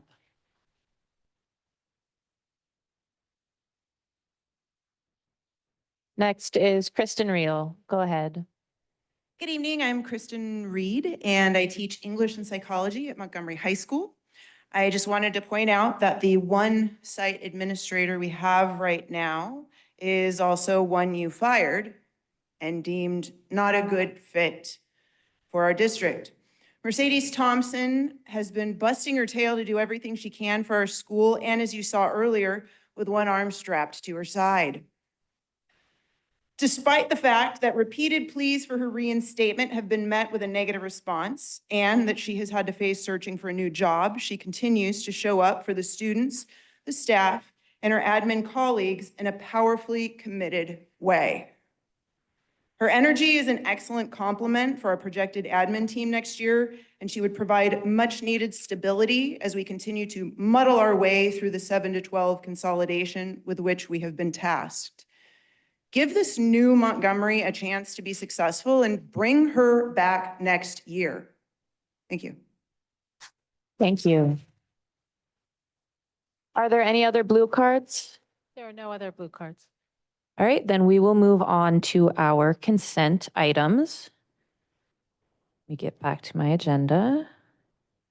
I'll move F1 through 7, 10, 11, and 15. Oh, Not sorry, 7. 1 through 6, 10, 11, and 15. Second. What about 9? Didn't 9 get pulled?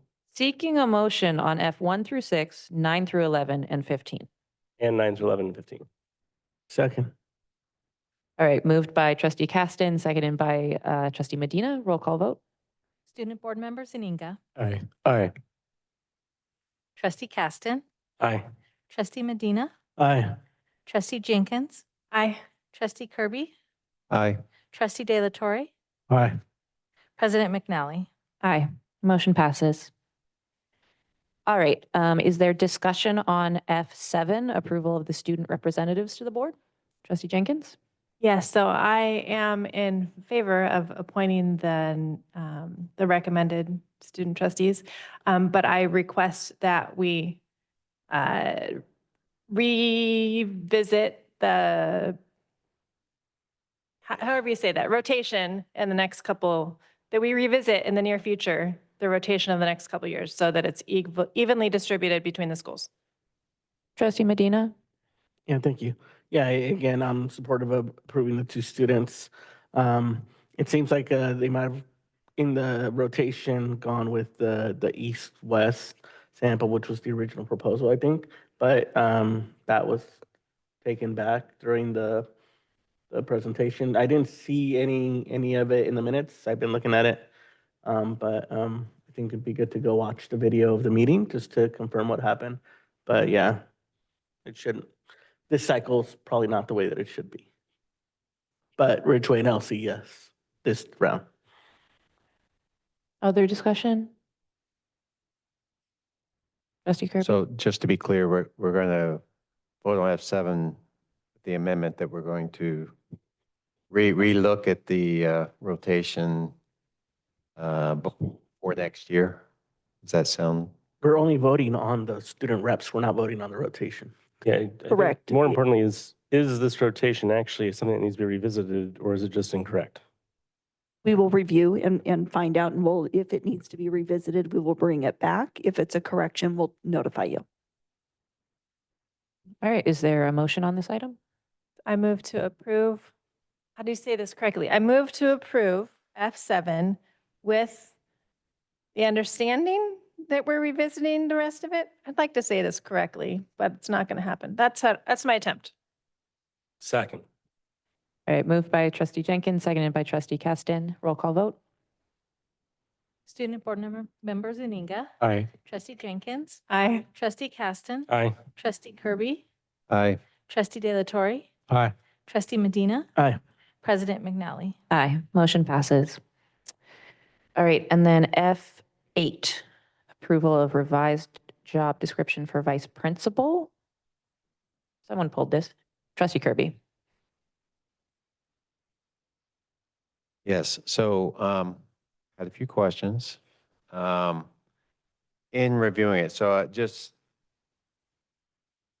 maybe you guys can give a little background on how you came to the new description. Was it just a combination of the AP and VP? It doesn't seem to be that way, but in particular, I guess first off, maybe you can comment, were the current site principals and vice principals consulted, or did they have any input into this new description at all? And then those are my first two questions, I guess.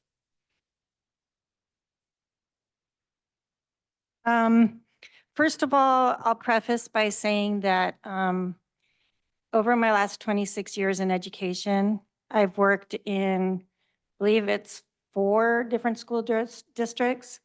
Some are larger, like San Diego Unified, and some are much smaller, like Lemon Grove, only had 3,000 kids. But this is the only school district where I have ever worked where there was a delineation between an assistant principal and a vice principal.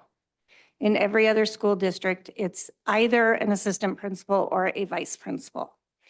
What we have found is that by delineating it, some of our administrators are moving on with a gap. So they're either hired as a vice principal and only have experience in the things that were included in the old vice principal job description, or they come in as an assistant principal and then move to a principal position and don't have experience in some of those areas. So by aligning with what the majority of districts in California do, this will give all of our administrators the ability to hone all of their skills in areas ranging from student discipline to WASC to master schedule. So there's a lot of reasons to do this. The job description was not built with, we did not consult with the principals and the current co-administrators.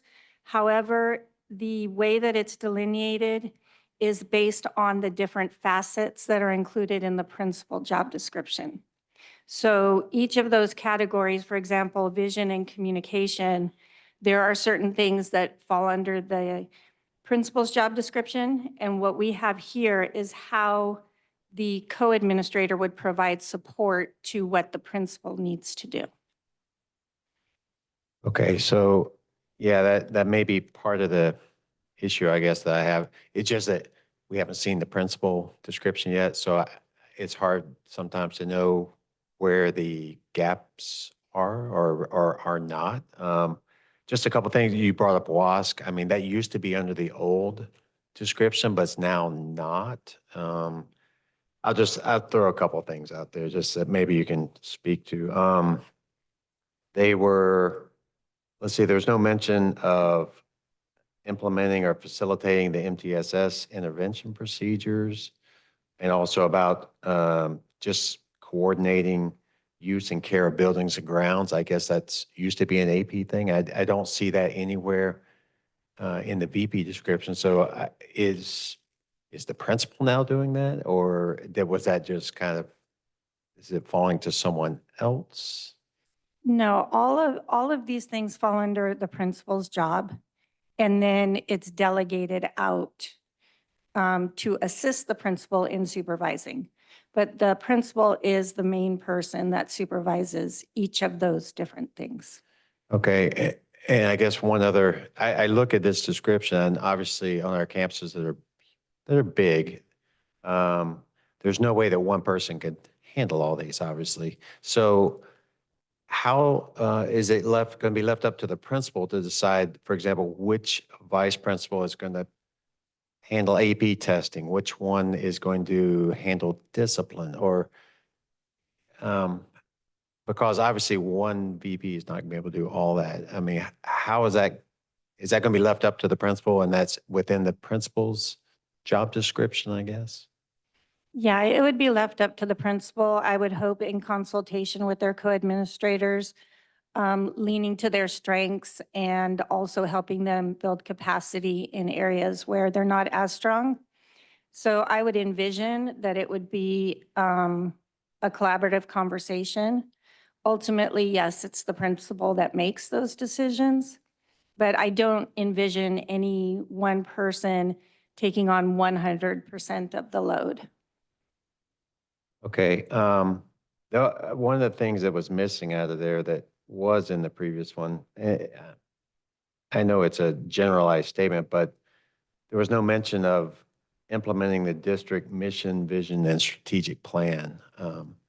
And maybe, I would probably like to see that in there. I know it's kind of a generic thing, but I think that obviously it should be in the principals, I hope, in their description, and that the vice principal would help them implement our plans. I could see that, and I think that would be an acceptable addition to the job description.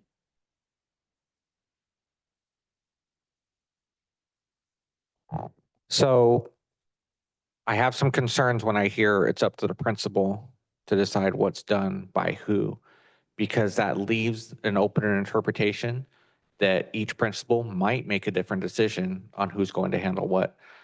So I really like us to look through that and make sure that's going to be a best practice for us forward, opposed to us setting a district standard of this is what we expect out of our principals, this is what we expect out of our VPs.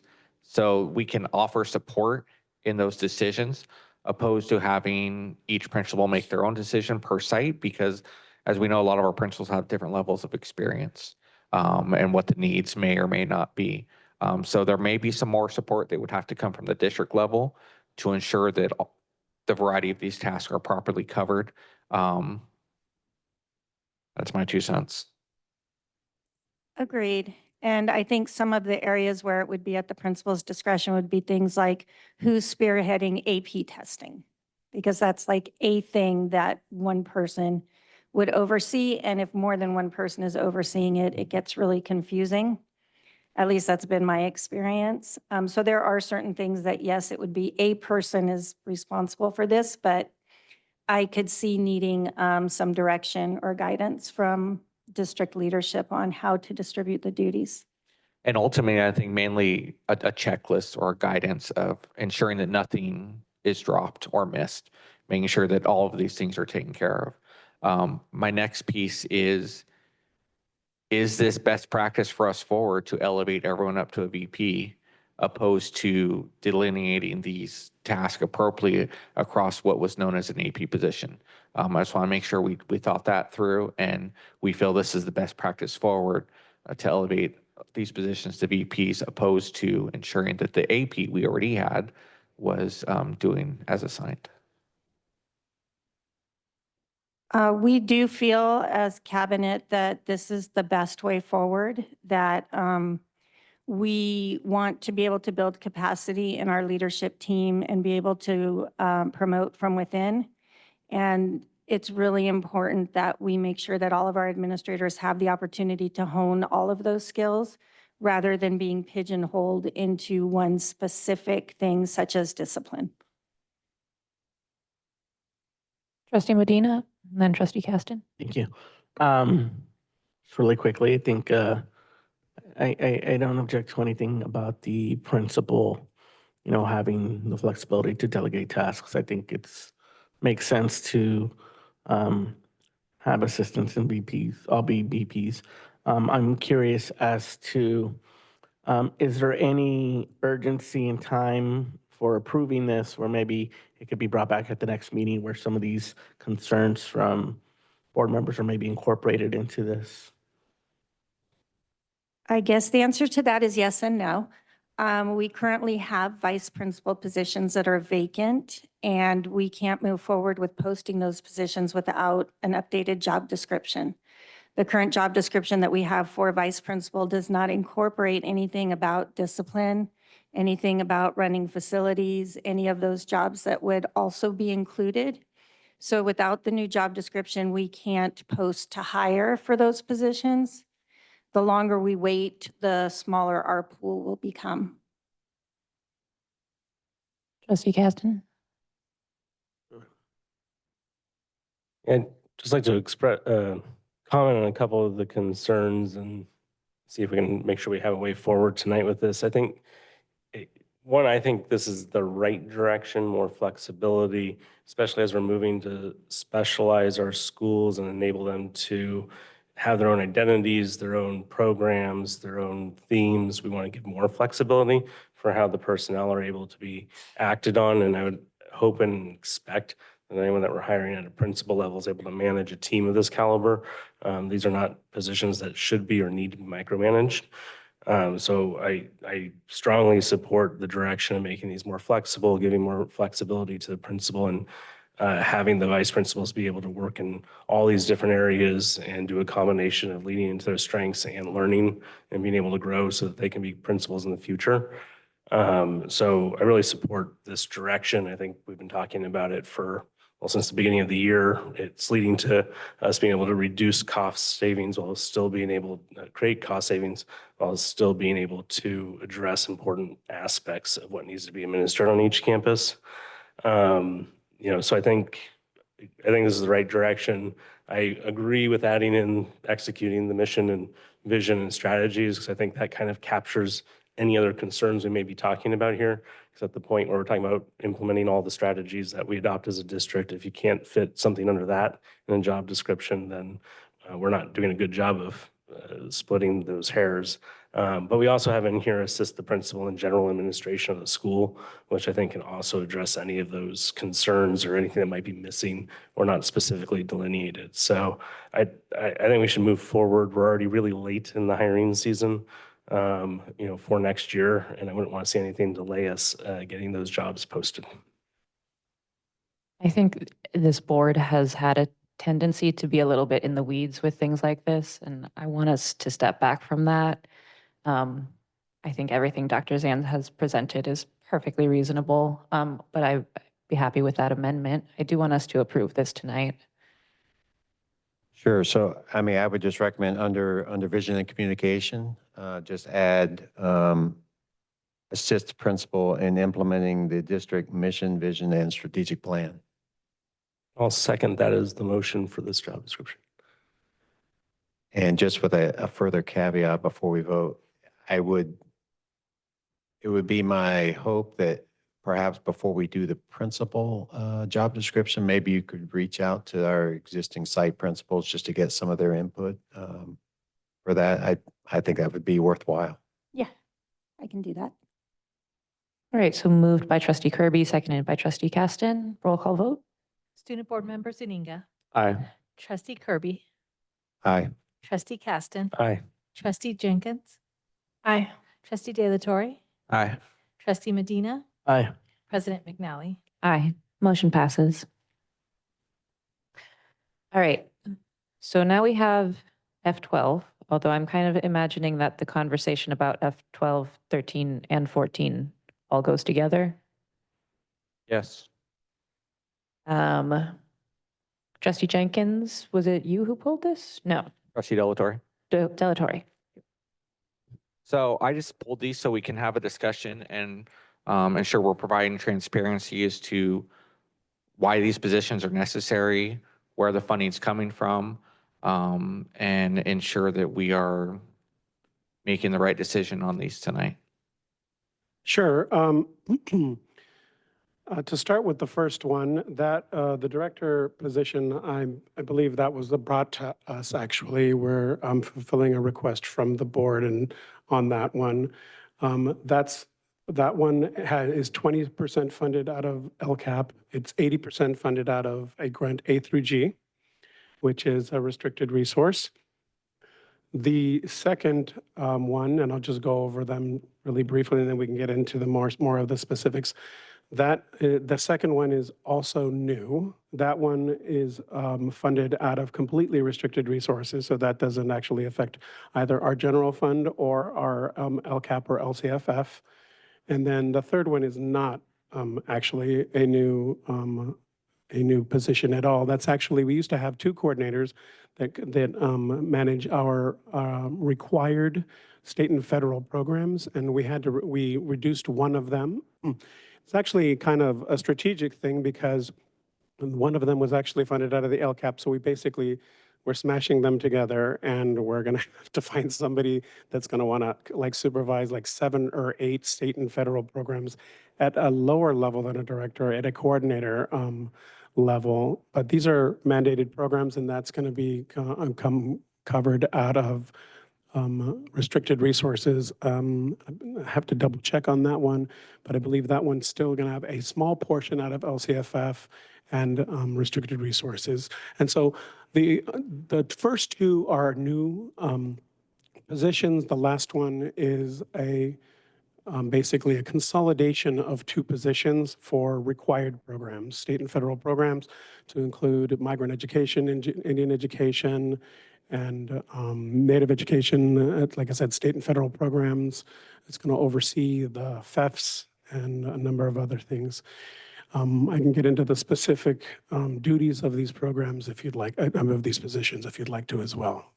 And if I could provide a little bit of clarification on the first one as far as it coming forward, that has to do with the outreach to our feeder schools and specifically working with the sites on their specialty programs and marketing across not only our district, but other districts locally, as well as a focus on attendance and enrollment. I'm looking at trying to centralize the efforts around getting kids in school actually expected to generate revenue through that increased attention And I there. think it's actually a very strategic use of A through G in that it does actually focus on building and focusing on those specialized programs now that we're really trying to refine and focus at the different junior seniors. And as we start to move Elsie Allen, for example, toward that model, this individual could really focus on that, those specialized programs, look at recruitment and outreach efforts, work at the feeder schools, focus on feeder districts, and work on enrollment numbers. So I do think it's a strategic use of the A through G resource that we have a couple more years to spend, and a minimal impact on LCFF, like I said, point 2. Trustee Kirby? Okay, specifically on F12 then. Did you look at any possibility of incorporating that into an existing job at the district? And secondly, what are the ramifications if we don't approve this position tonight? This one in particular, since I hadn't considered the position, I think this work would continue to fall back on the existing individuals who, if I'm going to be completely transparent, we're doing kind of like double work, like focusing on the junior seniors this year, and they would continue to have to like do that. They really were taken away from a lot of the support of the schools and focusing on the Empower teams, and then they would have to continue that work and like really focus on building up, preparing Elsie Allen, focusing on the working on the preparing Comstock to become a junior senior with Pioneer, for example. It's a lot of work. in addition to the work that individuals are doing on a daily basis, overseeing schools with professional development, supporting on all the rest of the work that the executive directors do. And we no longer have directors that were supporting them because both of those are eliminated. So in terms of who else it would fall back on, we lost almost 3 positions. And so there aren't too many individuals that it wouldn't fall back on anybody except for those same people. So. And I think, actually, to add to that, there's a strategic component to this position that's new, which is really focusing on building these programs and strategically outreaching and trying to build ADA, brings people to the district. That's something new to this position that I think is really makes it interesting and possibly making it could pay for itself. Hopefully, that's the hope. Trustee Caston? I just want to build on that. I think that a lot of the other thing that this helps do is our support from SCO expires in September. And a lot of the work that we're seeing in that SCO subcommittee and is going to be coming up to the board, and as we get the full reports, identifies the strategies we need to be implementing to actually outreach and work with our feeder districts and work with our special programs in order to meet the things we're starting to see as being the patterns of what we need to accomplish to have students and their parents want their kids to come to our schools. And this role will, and I don't want to claim it's a silver bullet that's going to resolve everything, but it's a step in a direction for us to be able to fill the gap that's going to be left when the SCO supports expire, in order to keep that momentum going and actually follow through on that work, especially the work of being outside of our district and working with the feeder districts and in those. So, I think it's a creative way to make sure that we have the resources for it. And I think, if you could comment a little bit just in general on all these positions and what happens at the district office when we have like a week like this one where we have a lot of school administrators out on different leaves, and the other benefit of having these positions, if you Absolutely. And happened today, for example, we're short. We have 1 administrator at a high school and we're down 2 at the central office, which basically leaves like me and 1 other person. And so I basically set up my office at the high school with one of our executive directors because we need to support the high school. They're down to 1 administrator. People have things to do. We either have to cancel a professional development, cancel a meeting that one of our coordinators may be doing a training. For example, our A through G training, our MTSS coordinator is at a training or trying to conduct a training. He either has to cancel it, which I had to do earlier in the week with our CTE coordinator to cover a school, or the school doesn't get coverage, right? So, and we really want to be able to do that. So, and there are going to be circumstances between now and the end of the school year, which is only another 8 days or so. I know for certain we're going to need to be at a school site. We already know that. We're going to have a meeting tomorrow morning where we're going to have to be able to have 2 or 3 administrators covering at school sites. And I don't have a plan yet because we don't have it. We know that we're going to be down at the central office to about 2 or 3 people. So just even having individuals at the central office, at least I can have them double up and say, I need you to take your work and do it at the site. So it also helps that way. And these roles are able to support that function of the district office in part because we're not also always able to rely on substitute administrators and those types of replacements. That's a very good point. Actually, we are rarely able to because we have a very small pool from which to draw, and their days usually expire within a few months from the beginning of the year because of the law that basically says how many days they can work every year based on their, CalSTRS. In addition to that, something I think is important to mention is these are the individuals that evaluate and support and train our principals because we hire, we have as a rule, our coordinators and our directors have to have served as principals. And so, and that wasn't always the case. When I instituted that because I want anybody coming as a coordinator or as a principal to be able to support and provide guidance to our principals and our vice principals moving forward. So that's also an important component of anybody that's working at the central office and at services. Is there an opportunity or future practice to have conversations about these positions with our labor groups?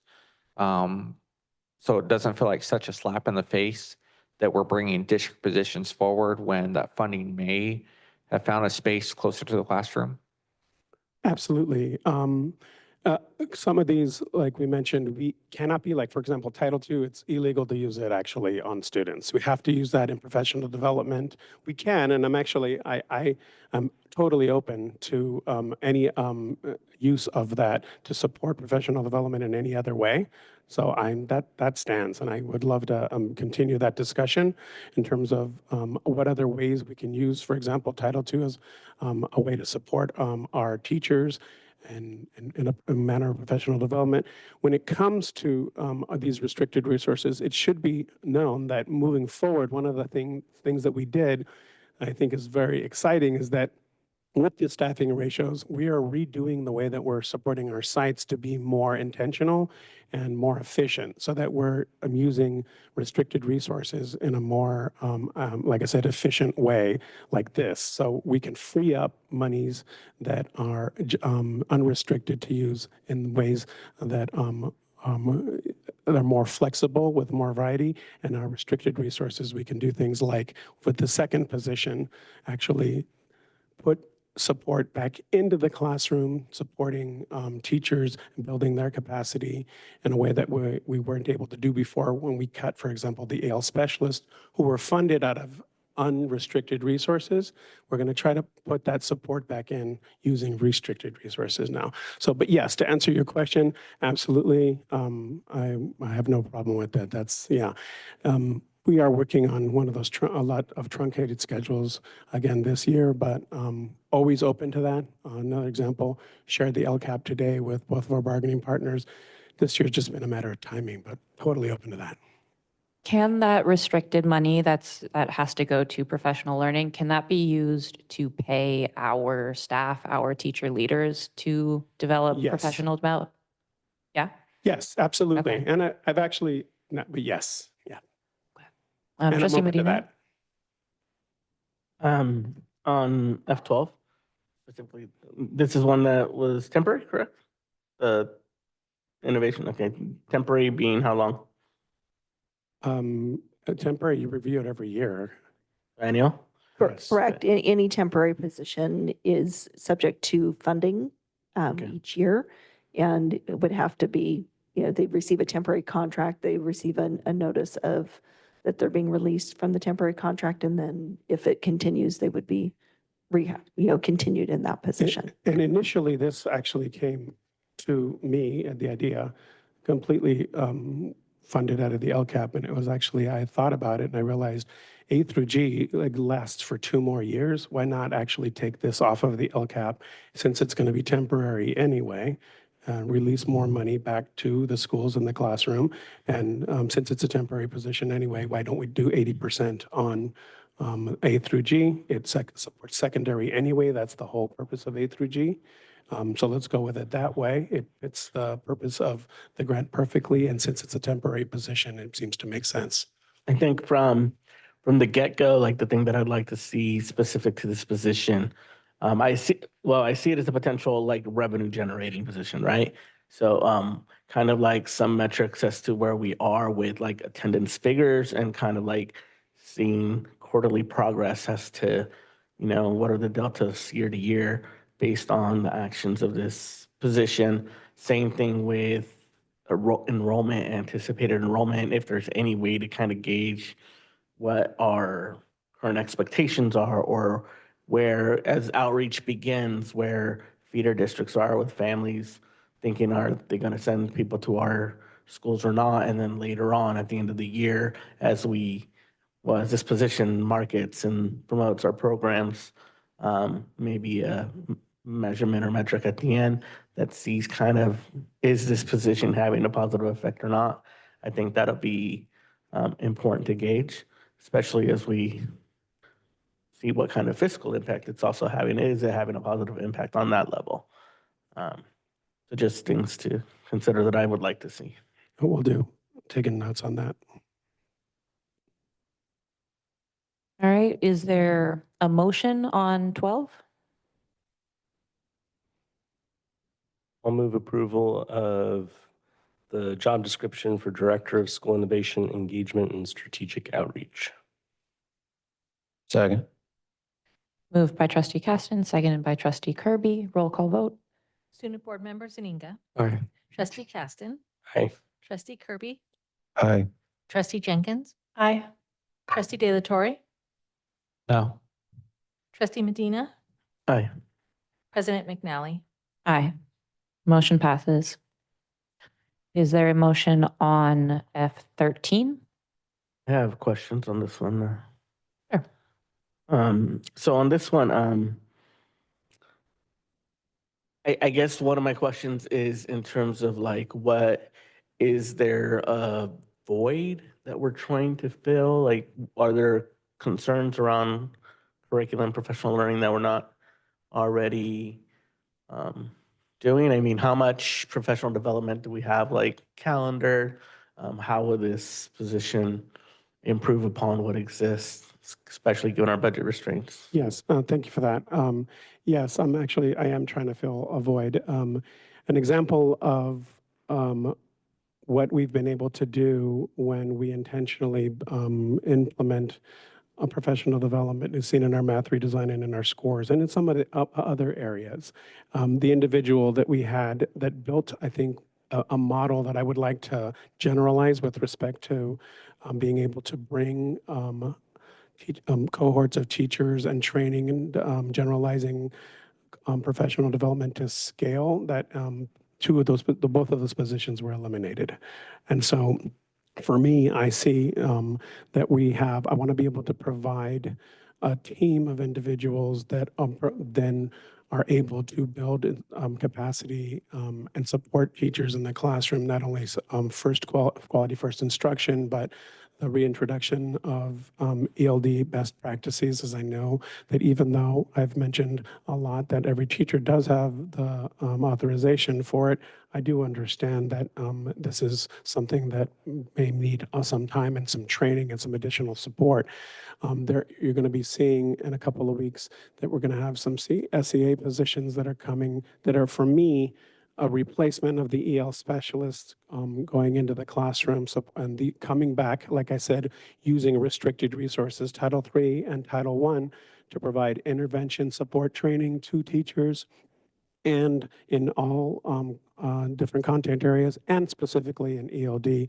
This individual would be coordinating that for all of the schools, because those individuals were taken from the schools. And so we're looking at, it's at the CSEA level, a couple of individuals are funded out of Title III and several individuals hopefully funded out of Title I that will all be coordinating this sort of training to build instructional capacity or capacity in the teachers.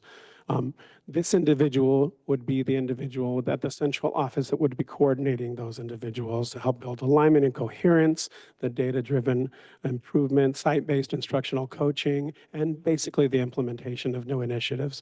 And since this individual is now, even though both of the directors were funded mostly out of the LCAP, this individual will be funded out of Title II, which is the professional development and recruitment and retention, and Title I, it's a completely restricted resource. And so it doesn't impact the general fund or supplemental and concentration, LCFF. And so for me, I thought it was a good idea. However, that said, if we have somehow a concerted effort and agreement that we could get a group of teachers together and do this sort of work, I'm totally fine with that. This is the kind of work that we've had, like our professional development days. We get some great stuff happening there too. So I don't have a problem with that. It's just that for me, I would love to have somebody that's able to support this kind of work from the central office. We can't usually get teachers to leave their classroom to be able to do that during the day and say, so this is what we're working on. Can you set up a professional development and hold it? So I have no problem. But if we could pay for sub coverage for them to do that. Yes. Yeah, I have no problem with that either. Yeah. And I also don't want to have to like give back Title II, you know, we've had to do that sort of thing in the past because we'll say we'll do something and then we don't, because we don't get around to it, right? So. Yeah. Are we able to pull this opposed to voting on it tonight and have that discussion with our labor groups prior to moving forward on this specific one tonight? I mean, that's definitely your call. I would love to have a commitment on this sort of work, because I find it so important that we be able to do this.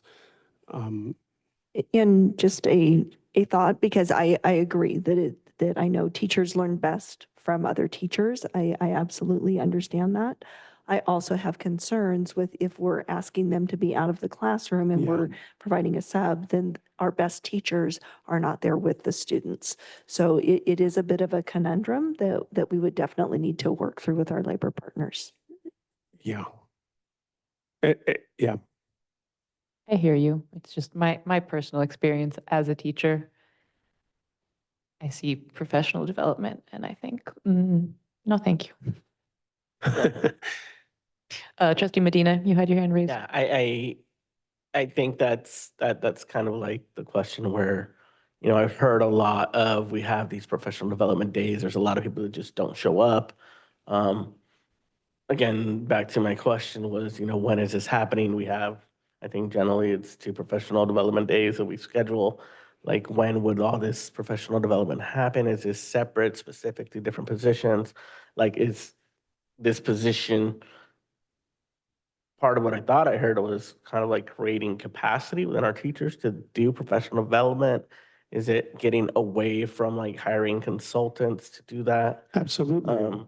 And it also sees, it's also oversees the residency program. This person, which is going to oversee both of the residency programs, because we don't have anybody that does that. That director that was overseeing that was eliminated. That position was eliminated. So And is this also a temporary position, or? anything that is funded on restricted is going to be, yeah. Because what I'm thinking right now is like, okay, like, okay, maybe approving this position, but with like this commitment that we move towards working with our labor partners to figure out some sort of plan to do this without this position as we transition forward. Because there seems to be a lot of concerns, and especially teachers feel they have the capacity to do this, but I think from what I've read and kind of what I've heard is that like we need to have like consistency and alignment throughout, Yes. and that's kind of part of what the goal of this position is. But I think we do have to build like a better plan that I think that allows us to have better relationship with our labor partners, that really taps into the talent that we have, the remaining talent we have. Yes. So I think that's kind of like the direction that I would like this to go. Trustee Jenkins? Is there a possibility to have it as a 0.5 FTE and then distribute and then relook at the getting teachers, teaching teachers? So 0.5 kind of organizing and doing the legwork and then looking at the other part separately? I mean, I suppose you could create a 0.5. I don't know that it would be more difficult to find somebody to fill that position, I think. The 8 through G fund, you said that's 2 years that we have? Yes, that's not this position though. Okay. This is Title II and Title I. But yeah, Trustee Caston? If we're not heading towards agreement on this position, could I just suggest we bring it back agendized with the actual PD program? So instead of talking about the position, we can talk about the program so we understand what it is the position is going to be implementing. I think that would help the conversation. sure. Yeah, I would also really like to be able to discuss this with SRTA. Absolutely. Their If input, that's an their input's option. really Get a important. commitment. Yeah. So, So moving on from, yeah, unless there's nothing to postpone because we haven't made a motion yet. So why don't we go to 14 if we could? all right, is there a motion on F14? And this is the one that's just combining 2 existing Yes. positions, yeah? I'll move approval of the job description for coordinator, multilingual and equitable services. Oh, second. Moved by Trustee Caston, seconded by Trustee Medina. Roll call vote. Student Board Member Zaninga, Aye. Trustee Caston, Aye. Trustee Medina, Aye. Trustee Jenkins, Aye. Trustee Kirby, Aye. Trustee De La Torre, Aye. President McNally. Aye, motion passes. All right, moving on. Thank you, Dr. Castro, Dr. Zanz. Moving on to our discussion items, discussion action, our G items. We have a resolution reaffirming support for the LGBTQIA+ community. Who do we have? Superintendent August. It's listed as me, but I'm actually going to introduce our Wellness and Engagement Executive Director, Stacey Desideri, and an advocate and parent, Shayna Kirk. So thank you, Acting Superintendent August, members of the board. We appreciate your continued commitment to ensuring that our district serves all of our community without barrier, without prejudice. And so it is an honor to be able to come here tonight, introduce our parent and colleague in the support of all of our students, Shayna Kirk. And my only comment on this, I will save until after. Shayna.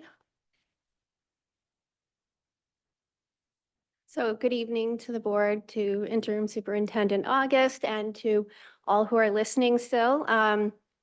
As you know, my name's Shayna Kirk, and I'm a fierce advocate for mental health and LGBTQ rights. I'm a community member, a parent of 3 children in the Santa Rosa City Schools. I'm also deeply invested in the future of our schools.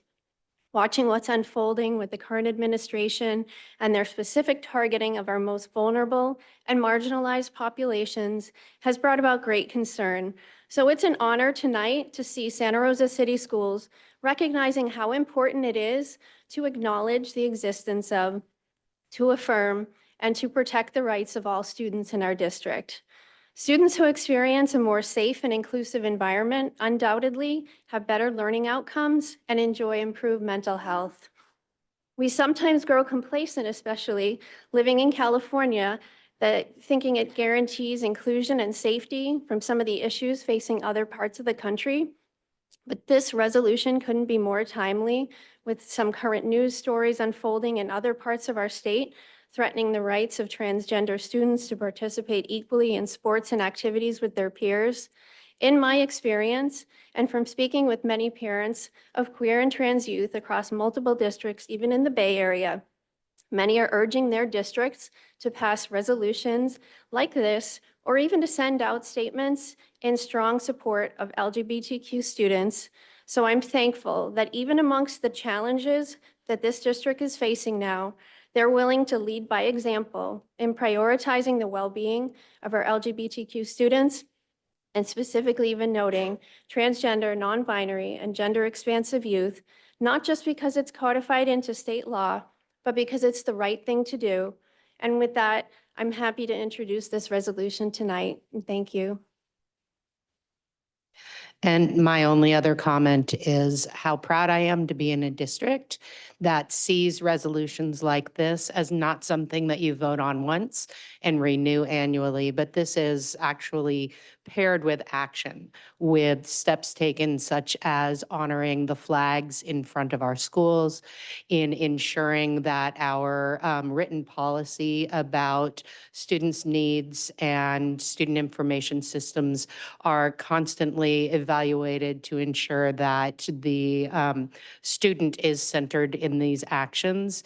That speaks to this being more than just a written policy, that this is coupled with action. So thank you for your hopeful vote tonight.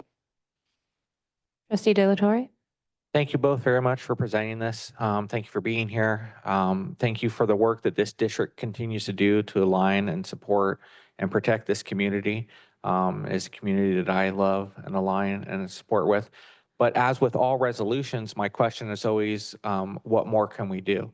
I have brought this up for the last 2 years now, and unfortunately, I haven't heard anything before Saturday, but why are we not showing up at events like the Pride Parade on Saturday and showing a district representation so that our students and families see district leadership supporting and loving and providing safe space for this community. I will be there with my family on Saturday. I will wear my name badge proudly, but it would be great for us as a district to have representation, whether it be a booth next to our other community partners in the town square or other opportunities, just to continue to be a presence in the community so that we can be seen and heard and show the respect for the opportunity to listen to others that need our support. Trustee Medina? Thank you. Thank you for presenting. I did want to share a couple things. First, starting off with something I always bring up, the ACLU tracks anti-LGBT bills in the US at any moment. As of this month, right now, there's 588 anti-LGBT bills in the US, which just emphasize the importance of us creating safe space, because there is that negative energy and those attacks on the community. I'm very proud of us for emphasizing flying the flag last year. I was a little moved one day when we got an email from a parent concerned because the flag wasn't up one day. And to me, that meant they noticed and that it meant something, and it was significant to them, and it represented that it was a safe space. And so it was important to me that they noticed that it was missing. I think the custodian was gone or something. They weren't able to put it up that one day, but people see it, they recognize it, and it has meaning. And I think it's important that we send out that message that our schools are a safe space. So I'm completely supportive of this motion. Continue to support what Trustee La Torre just mentioned, that, yeah, we should do more, whatever we can to make sure that people know that this is a stance we take, especially right now in times where school funding is being threatened for support of trans students and things of that nature. I say stand strong and make our LGBTIQ community feel seen, heard, and safe. Thank you. Is there a motion? Motion to approve resolution reaffirming support for the LGBTQIA plus community with all of my heart and all of my capacity to continue to show up and give space with protection and love and support. Second. Moved by Trustee De La Torre, seconded by Trustee Caston. Roll call vote. Student Board Members Ininga, Aye. Trustee De La Torre, Aye. Trustee Caston, Aye. Trustee Jenkins, Aye. Trustee Medina, Aye. and President McNally. Aye. Motion passes. Trustee Kirby is Oh, absent. sorry. Thank you. Thank you. All right, next we have a discussion, an update on our career technical education programs. Dr. Castro, Dr. Perez, and Debbie Cardozo.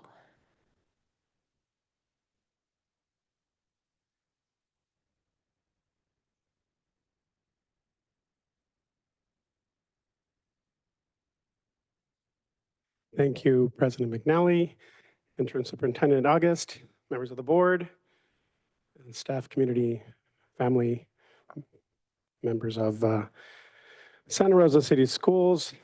Tonight, I'm going to turn it over to our illustrious Director of CTE Programs, Career and College Readiness, Debbie Cardozo, to provide an update on our CTE programs.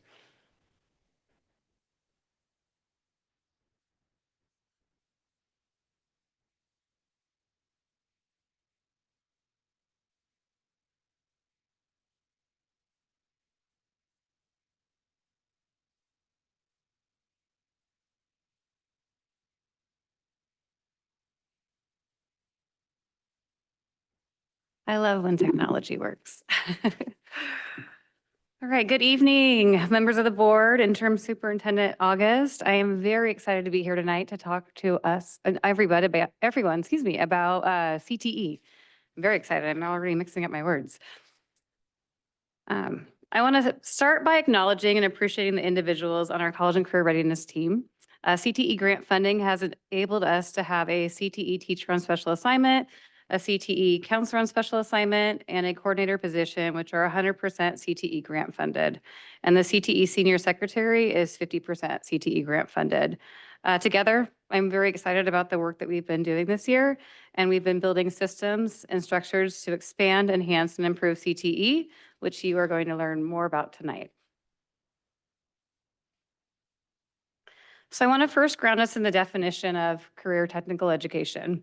As defined by the California Department of Education, CTE is a program of study that involves a multi-year sequence of courses that integrates core academic knowledge with technical and occupational knowledge to provide students with a pathway to post-secondary education and careers.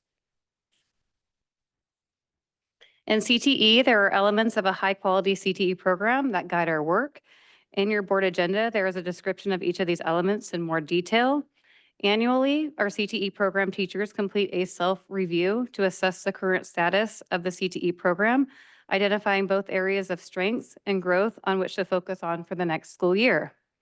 Based on the self-review for this school year, areas of strength included CTE center delivery of services, equity, and leadership at all levels, which really addresses our career technical student organizations like FFA and HOSA, FCCLA. And areas of growth include sustained investments and funding and strong partnerships with industry.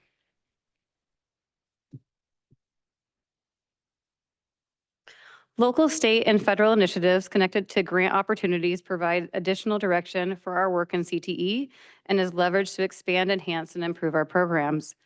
As you know, we are fortunate to have a very strong partnership with the CTE Foundation of Sonoma County and have leveraged grant funding to support the whole school transformation work at LC Allen High School and offered the Sonoma Corps program at Ridgeway High School this school year to support students with additional work-based learning opportunities.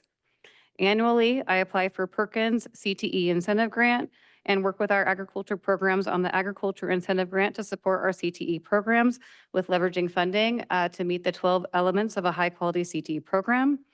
As you know, I've applied for and secured 5 college and career access pathway grants to support expansion of dual enrollment opportunities in each of our comprehensive high schools. Again, this year I submitted 2 more CCAT grant applications, one for our district and one for Ridgeway High School. I'm still awaiting to hear notification on those grant applications, so fingers crossed that we will secure those as well.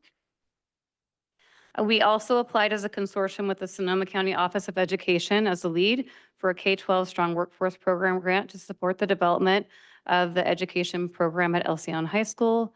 Last year, I applied for and secured Golden State Pathway Program implementation and planning grants to support the development of healthcare-focused integrated pathway programs which connect core academic and CTE classes, embed early college credit opportunities, student support, and work-based learning opportunities at each comprehensive high school. We are also part of a SCO Consortium GSPP grant. The total amount of grant funding that is currently being leveraged to support this work is over $4.3 million.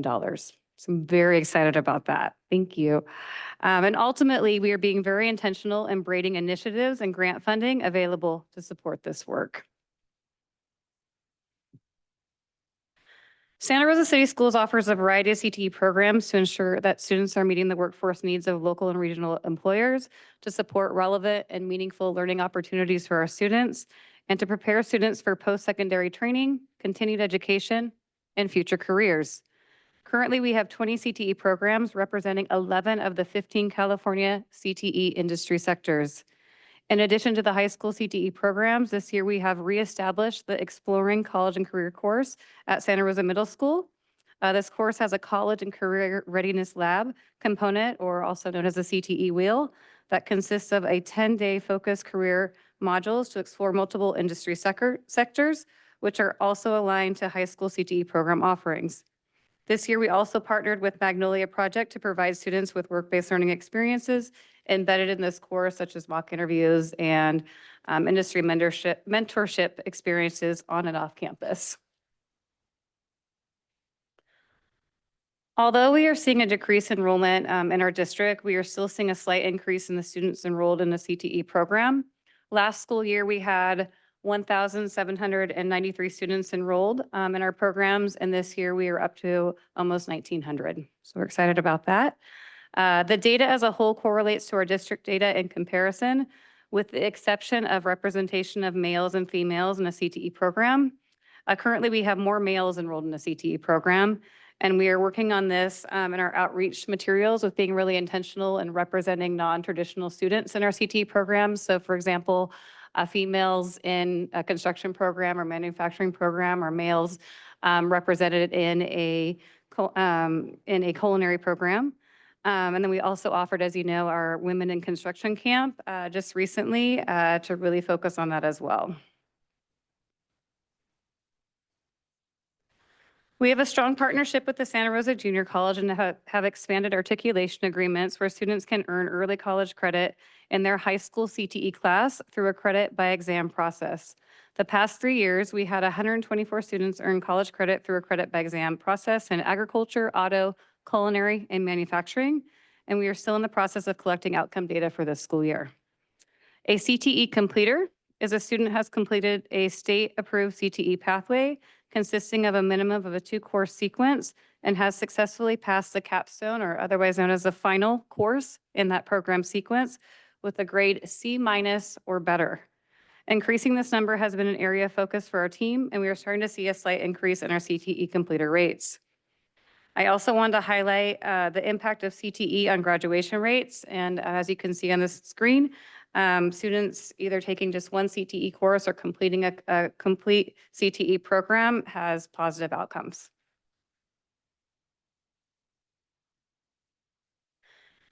This year, we've also been focusing on expanding our college and career access pathway opportunities, which is another form of early college credit for our students.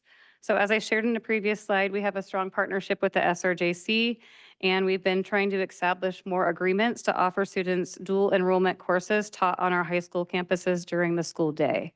As you can see on the slide, we had 2 CCAP dual enrollment courses offered this year at Elsion High School, and we're working closely with the SRJC to expand to offer hopefully 10 CCAP courses next school year. Again, this is pending as the SRJC is still in the process of hiring faculty, and we're still kind of shaking out the enrollment because we have to have a minimum of 22 students enrolled in the SRJC class in order to fly it.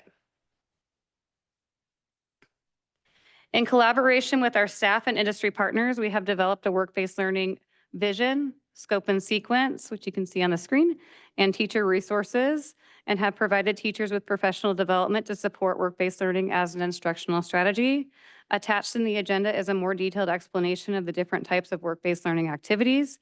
I'm very proud of what we've built and happy to share that our scope and sequence has been shown in the county as a model. And so other districts are looking to us and how we are framing this work and utilizing our resources to support their students as well and build upon that. This year, we have focused on developing internal systems to track our local work-based learning data. So annually, we report state data, which includes internship and student-led enterprise data. But we don't have a mechanism, or we didn't have a mechanism, but now we do, to track our local measures. So we're excited to report that we have figured that out and how to do that in Aries. And then we've also developed a community partnership work-based learning database to track our industry partners with the intention to support expansion and student participation in work-based learning opportunities next school year. As an important component of CTE programs are career technical student organizations, which teaches student leadership skills.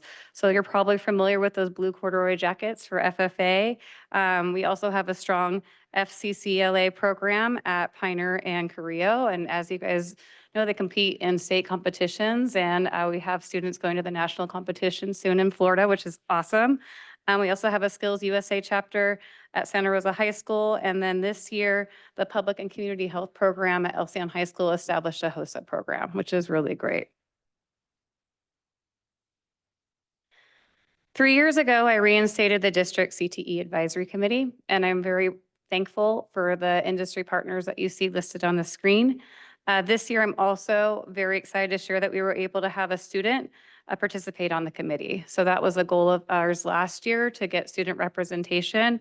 We have one. I'd like to expand to include more, but I am sure excited to have Cole from Montgomery High School participate in this committee. He's been really instrumental in helping guide our work. It's been a great addition. The committee's purpose is to strengthen our CTE programs. And at our last meeting, we reviewed the high-quality CTE program self-reviews completed by our CTE teachers, as well as other data. And I've been and will be continuing to work with the committee to inform our plan to develop stronger partnerships with industry, as that was identified by a need by our teachers this last self-review year. All right, so what's next? I have big plans and I can't wait to share them with you. So next year, we are going to continue to expand early college credit opportunities connected to our CTE programs. That's a huge priority area. If we can bring dual enrollment opportunities onto our campus, that provides greater access to our students and sets them further on the trajectory. Thank you. Man, I'm stumbling today. Trajectory for continued education. Because it's important to note that CTE is not just for students not going to college. I am a CTE student, former CTE teacher, and so that's something I'm always going to continue to message and also provide our students with opportunity to continue their education because that's important. I also want to increase work-based learning opportunities for students. I would like to do a industry orientation now that we have a really strong foundation for work-based learning, scope and sequence, a database to collect our industry partners. I want to do some major outreach around getting our partners into the classroom. And so the way I envision that is working closely with the CTE Foundation because they've been really taking leadership on internships and making those connections. I would like to dig in a little bit more on some of the other areas in the continuum. So we've surveyed students to see what they would like to see most to start, and we'll work with our advisory committee on the best approach to roll that out. So you'll see I'm anticipating an increase in industry partnerships and work-based learning next school year. Another priority that happened that we happened to focus on this year is securing A through G approval for remaining CTE courses. So all but 4 of our CTE courses are either approved or in the process of being A through G approved. One course is a business co-op work experience course, and so I'm not exactly sure how we will get that A through G approved. If I can't figure that out, then one of the areas that we're looking at is connecting to the SRJC work experience program. So if we can't do A through G, we'll do early college credit.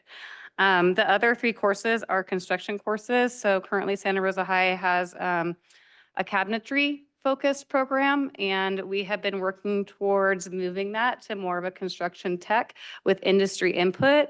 And so we've been revising those courses, and we'll be bringing those to the board for approval in the fall. So we're almost done with those, and then we'll be all A through G. So very excited.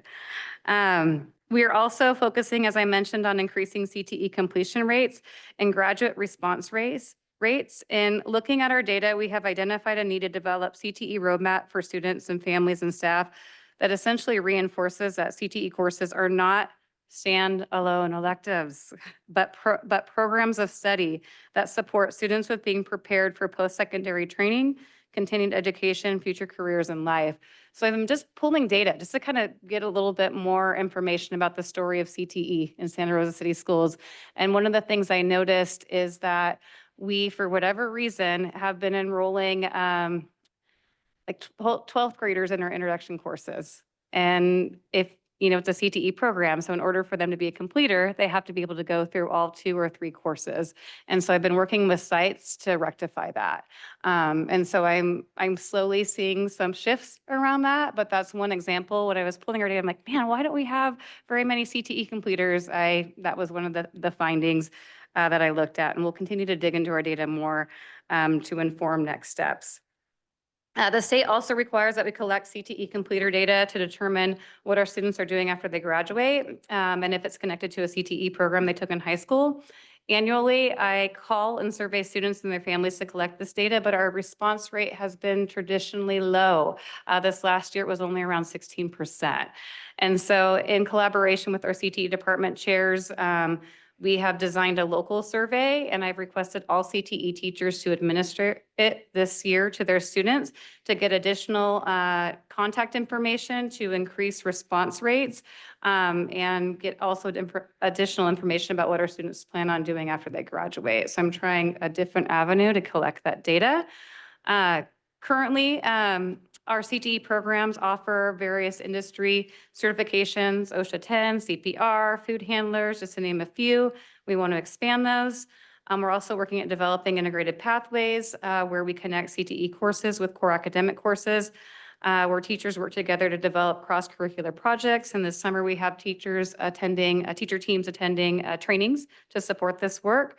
And I've been working with site admin administration to support master scheduling with cohorting students. We also have CTE grant funding to establish additional college and career readiness labs. And we are going to be establishing those for our middle school students, and a new lab will be established at the Montgomery Junior High next year. And I've been working with the teacher on picking the modules. And so we're very excited to roll that out for 7th and 8th grade students. And we'll continue to roll those out in future years.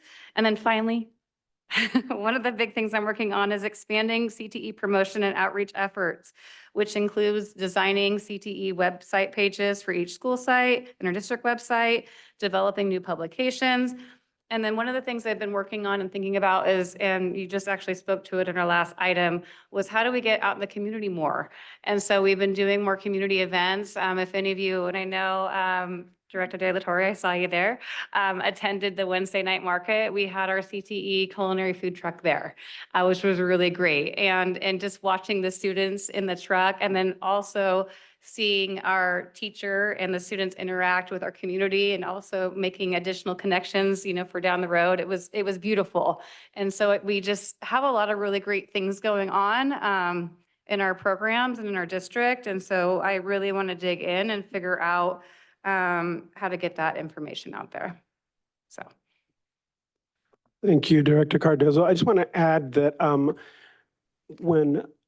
this reflects, I think, in Ed Services, our commitment to whatever student you are, we are going to be responding to your diverse needs and your interests. That's really important. With the pandemic in the rearview mirror, we want to make sure that we, every year and with every opportunity we have, our belief is that educational success should really be defined by opportunity and choice, not limited to just a single post-secondary trajectory. And so for us, we want to be able to provide as many opportunities and choices as we can. And whatever student you may be when you get to Santa Rosa City Schools, there's a place for you. So I think I'm always reminded of that when I hear the CTE presentations. Medina De La Torre Jenkins. Thank you. So much to say, but thank you for the presentation. A lot to absorb here. Few questions on the securing the A2G approval. Is that just as electives, or is there any ability to make any of the courses like in the biotech area or anything kind of fill some of the like science requirements or anything? Because it seems like electives is also an issue in terms of students being able to complete.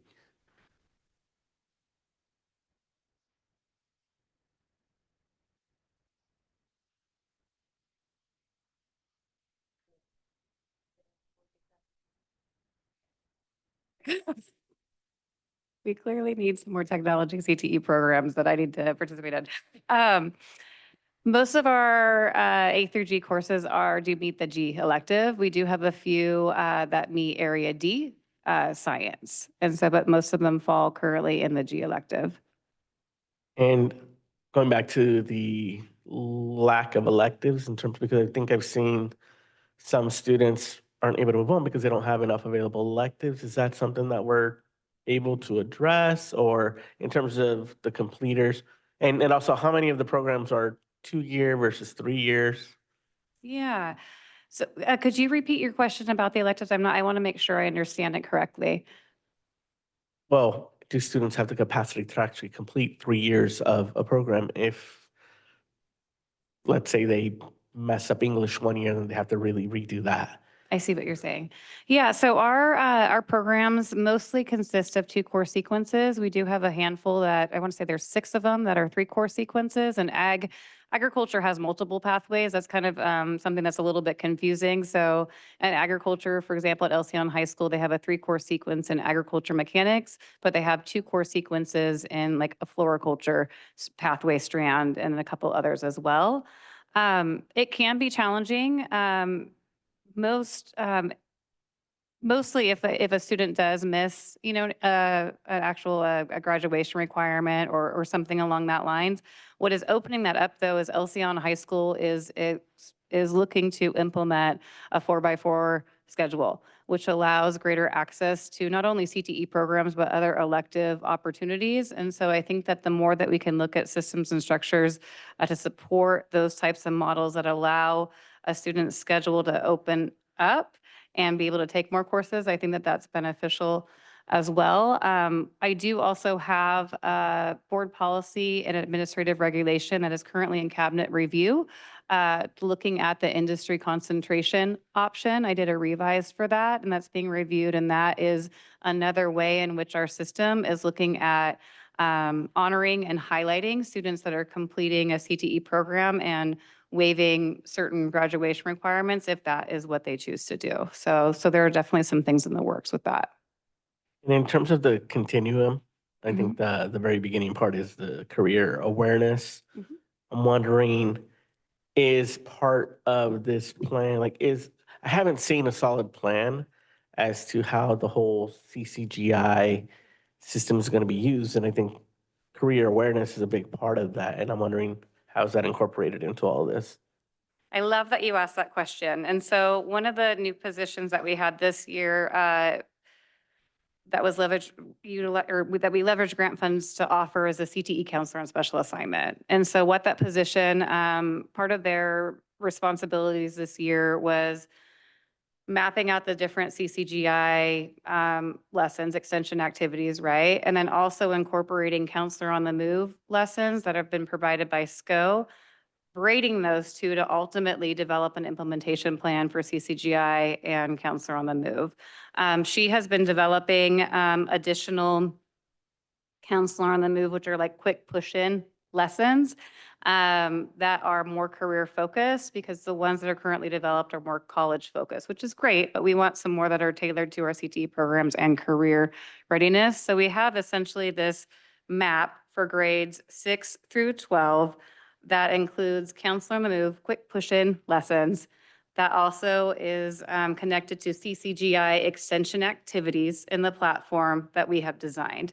And then at our most recent counseling meeting, we asked our counselors to prioritize the top 3 that they would want to implement for CCGI next school year per grade level, because we know we just can't just implement a new platform and just say, okay, choose whatever you like. And so we've been very intentional in building a strong foundation on what that rollout will look like next year, with the intention to do full implementation in the fall. And so currently right now we've been,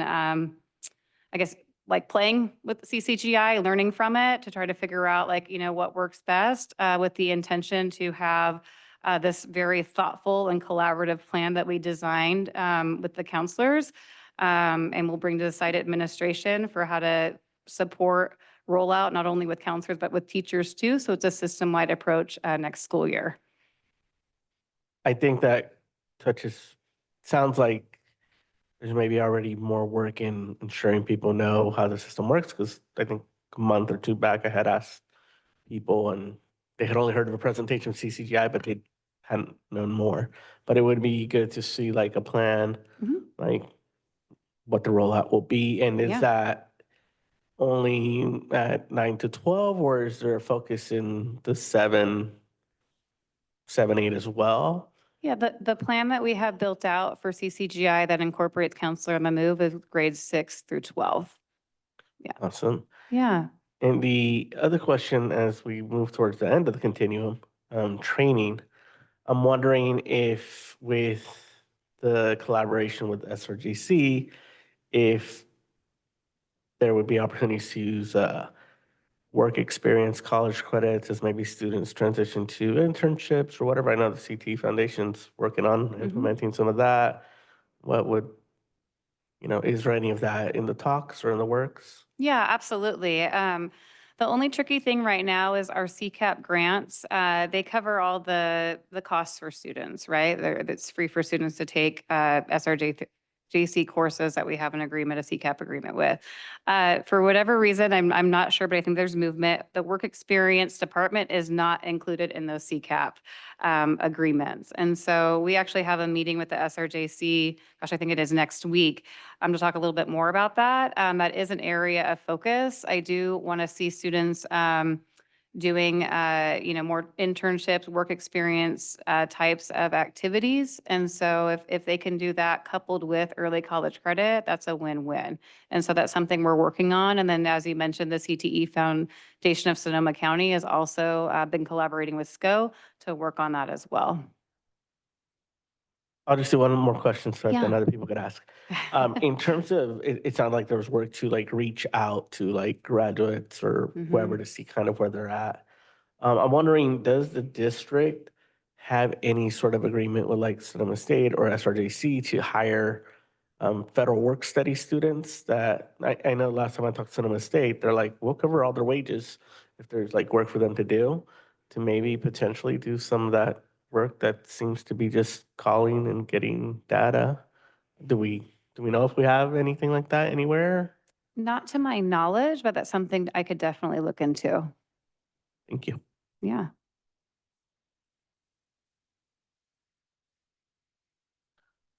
First and foremost, thank you. I love hearing everything about CTE. I love how Thank passionate you are about it and all the hard work you do to put into this. It's very much appreciated. Yes, I was at the Wednesday night market with the Creo culinary team. It was delicious. And just that experience of prepared meals and selling them to the public and interacting with the public in a food sale preparation and sale environment was really encouraging and empowering to see.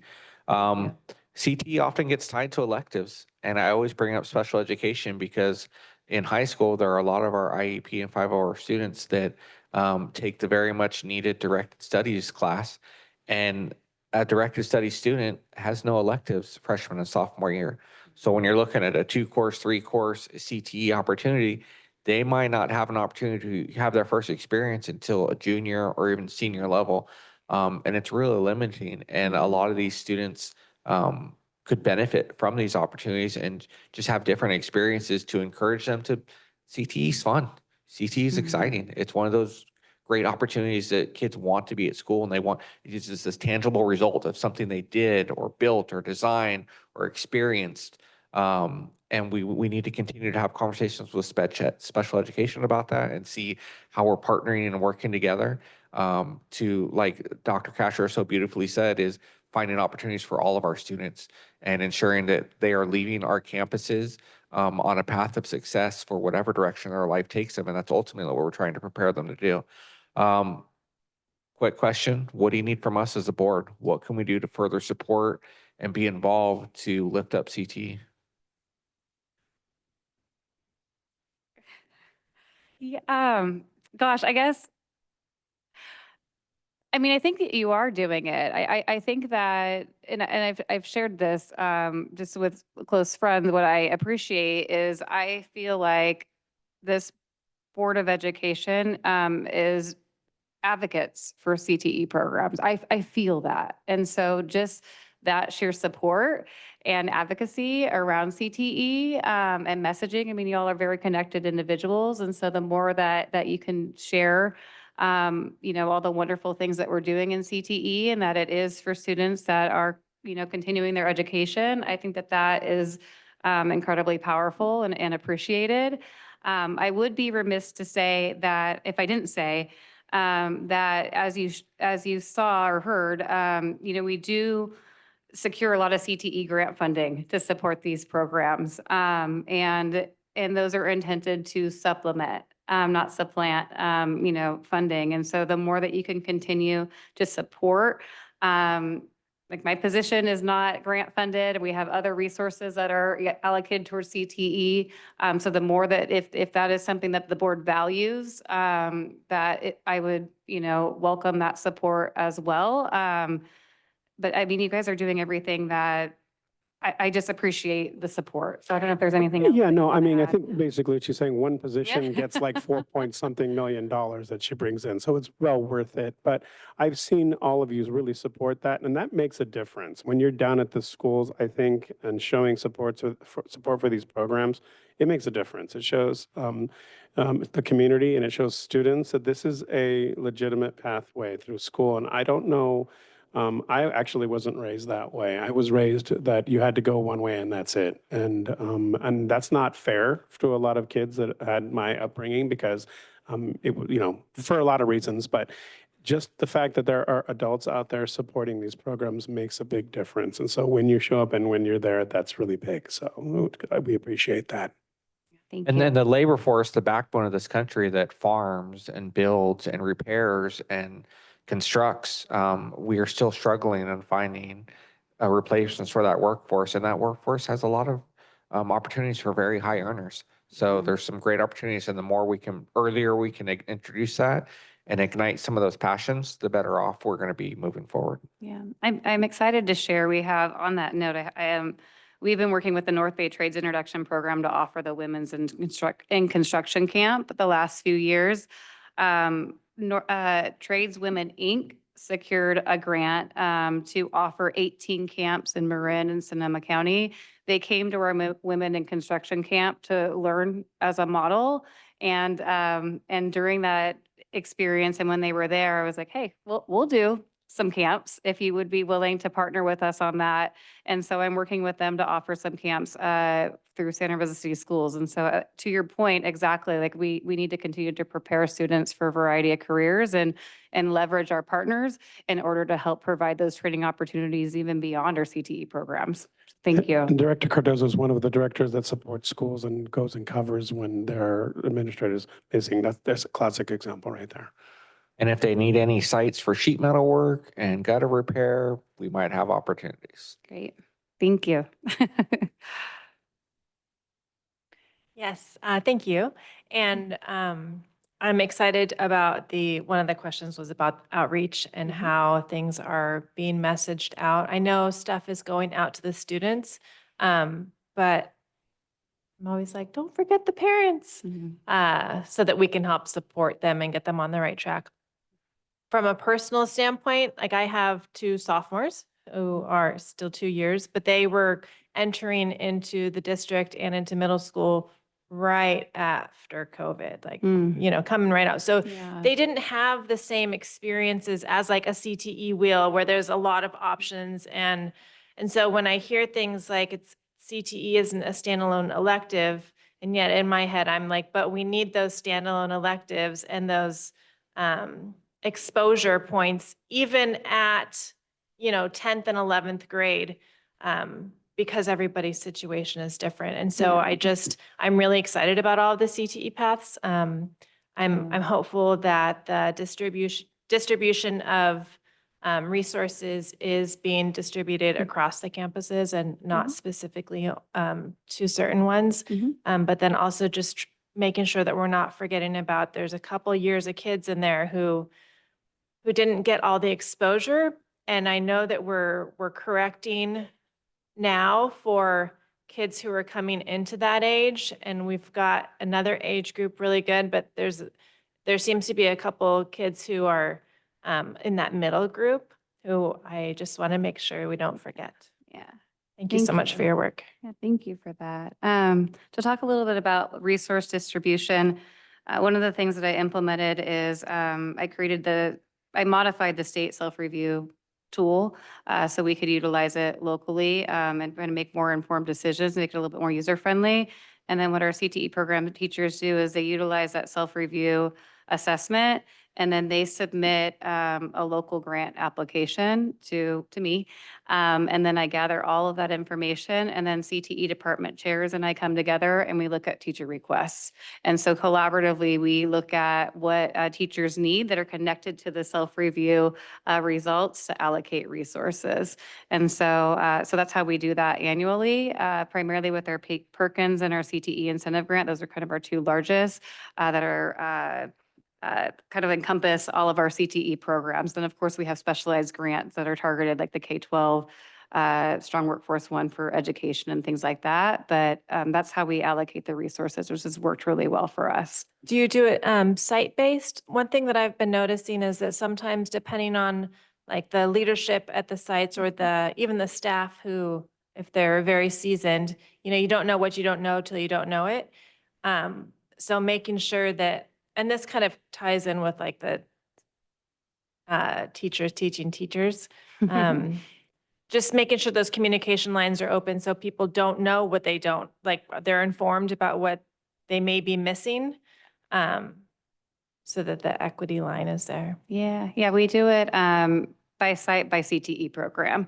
And what's been really beautiful, and I don't know if it's just, I'm just lucky in the CTE teachers that I work with, is when we come together, we'll have one big purchase for one program one school year, and then the following school year, that program or the teacher representing, that department chair representing that program will say, hey, we got taken care of last year, let's take care of X.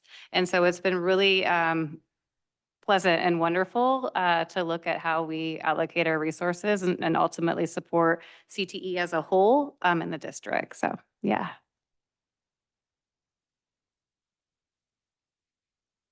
Hey, so luckily, quite a few of my questions got answered. I had about 12 here, so we made it through quite a few. So most of the grants that we get are matching grants, correct? Is there a spot that we get to where we say we don't have the money as a district to match those grants anymore? I mean, are we close to that? Or are we, I guess, are we close to that? Yeah, great question. And so most of our grants do require a match. Not all though, but most of them do. And so I work very closely with our fiscal department to essentially see how much we can match per the grant cycle. And what's really nice is that the grants are on different cycles. And so I'm able to kind of look at what we have available. And then some grants, actually, you can use other grants as a matching source. And so, so to that point, again, I love our fiscal department. They are absolutely wonderful and have been very collaborative in figuring out really how much we can ask for, because we're going to ask for as much as we possibly can every time we submit an application. So, yeah, Right. so the cycles are different. And so far we're okay. Good. yeah. Okay, that's good to hear, because obviously we want to maximize that as much Yeah, as possible. absolutely. So what I kind of heard you saying was like, yeah, I could use a grant writer to help me out at some point. I know it may sound weird, but is there a grant to fund a grant writer? Not that I'm aware of, we did. Gotta be one out there. Yeah. Director Cardozo is our grant Yes, writer. I enjoy it. I enjoy securing funding for our programs because I know that the impact it has. And so yeah, but I appreciate that. Okay. You mentioned looking at new pathways, and you asked the students about that.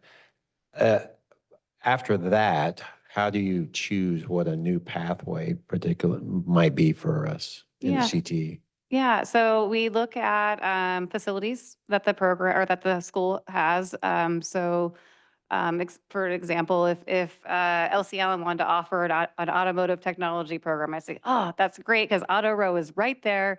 But unfortunately, we don't have the facility to do that, as an example. And so we look at student interest, but also, most importantly, we look at industry need. And so what are the major sectors in our area? What are the workforce demands? And how do we design programs in response to that? And so we know that healthcare is a high priority area, not only in our area, but across the state, I mean, across the nation, really.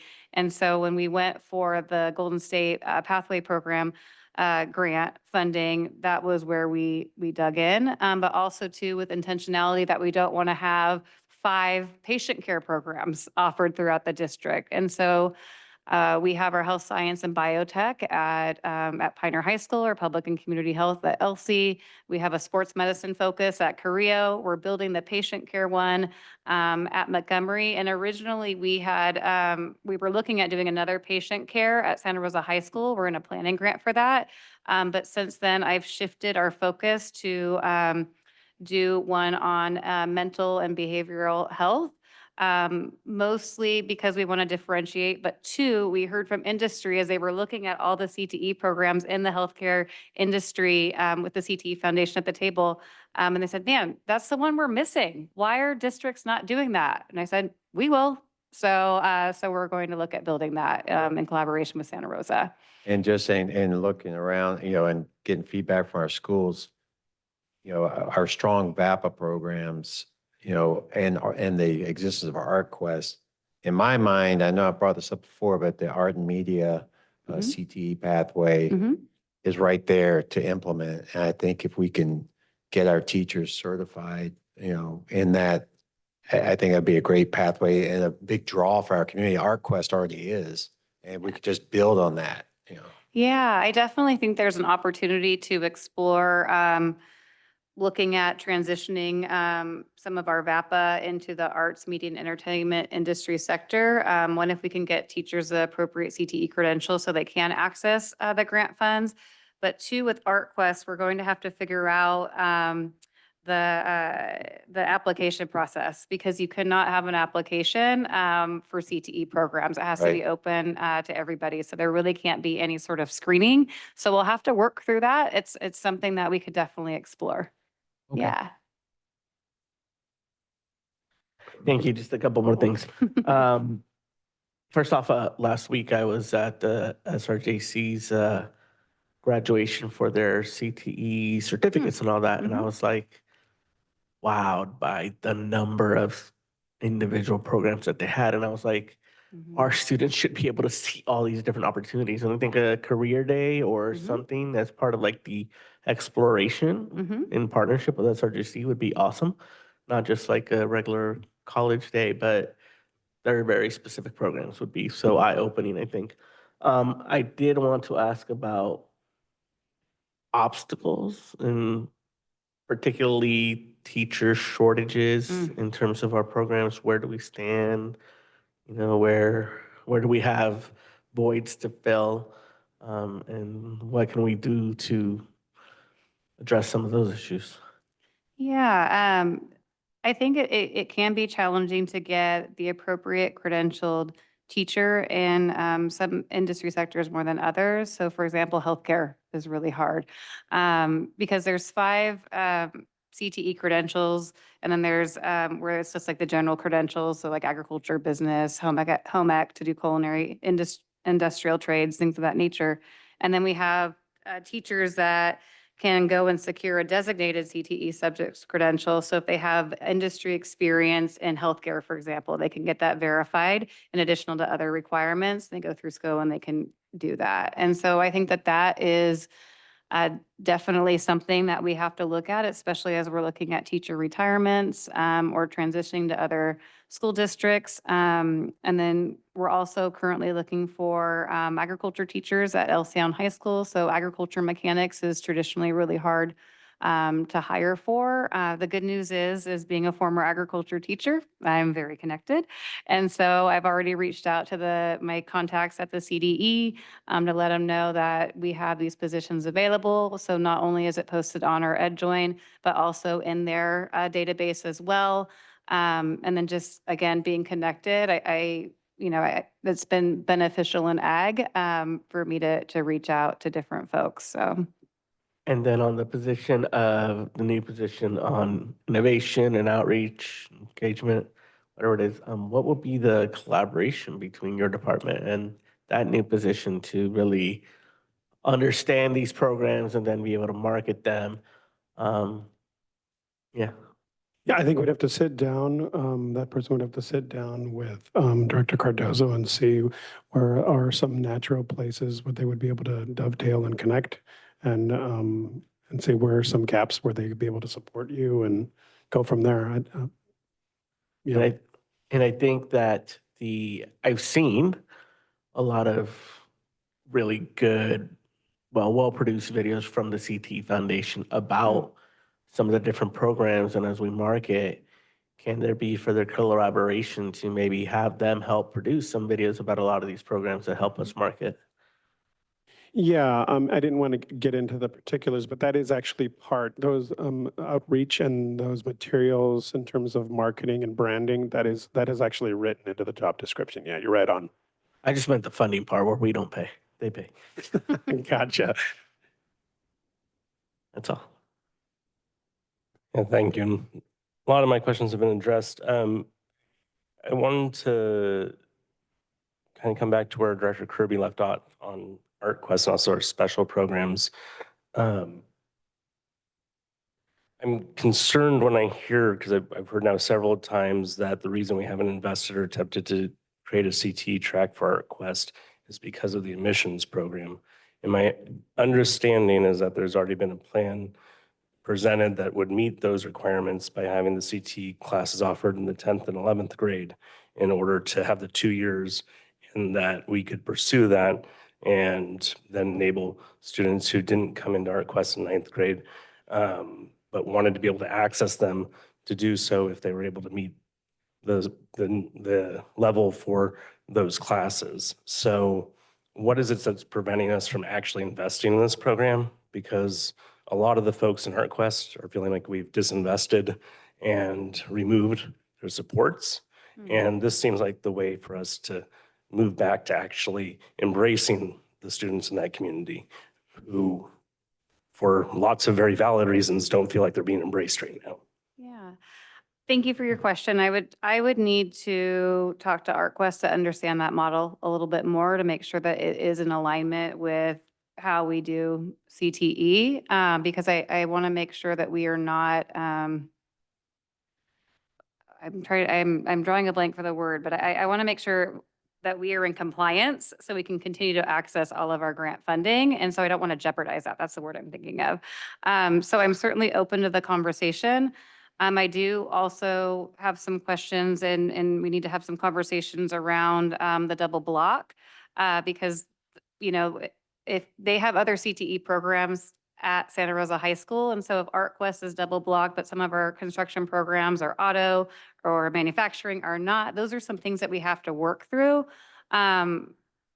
I don't think that there is resistance to transitioning to that, but I definitely think that it has to be a conversation to make sure that we're in compliance with the way that we do CTE, and then also ensuring that all CTE teachers or all their teachers would have the appropriate credential as well. I do wonder, though, how that looks when you only have part of the program CTE and part of the program not, and how that kind of, you know, reconciles itself. And so I would need to have some additional conversations with them to suss that out. And I think part of the challenge right now is what it looks like is we're disinvesting and not supporting a program that's been successful for 30 years. Mm-hmm. And we need to find creative ways to pursue supporting it, even if it Yeah. looks a little weird. Yeah. So. Thank you. All right, I have 2 public comment cards. The first one, I can't really read the name. Something Forcia? Chris Forcia? May have gone home. And then Edwin Allen Torres Zaragoza. You'll have 2 minutes. You can go up to one of the podiums.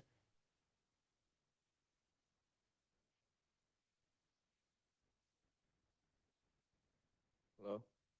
Yes, go ahead, Edwin. My name is Edwin A. Torres. I am currently a 12th grader at Santa Rosa High School. And over there, I am in 2 CTE programs, woodshop and manufacturing. I'm here today to just speak about both of these 2 CTE programs and how both programs have not only showed me a career choice, a way, but also life skills that I could surely, for on in the future, I could pass on to family members, friends, and show others. They're both really great programs. They really showed me many ways of what I can do and what I'm capable of, how to work heavy machinery. And I just also want to say that these CTE programs not only to show you life skills, but they give you career choices of what you want to do in life. And for me, something I really wish I could have done if in ninth grade was joining these CTE programs younger to learn even more. That's something I really wish I could have done ninth grade, but now I'm a 12th grader. I'm graduating this year. And these CTE programs really brought in something into my life, showed me really, really helpful stuff that would be really helpful throughout my life. And just everything is amazing, to the projects, to the teamwork that I have in my classes, to these great people I was able to meet during these CTE programs, to push me through my limits, to go into those shops every single day and to push myself of what I thought I couldn't do, to show me myself that I can do this. And I just wanted to speak about these CTE programs today. Thank you very much for your time, and have a good night. Thank you for sharing.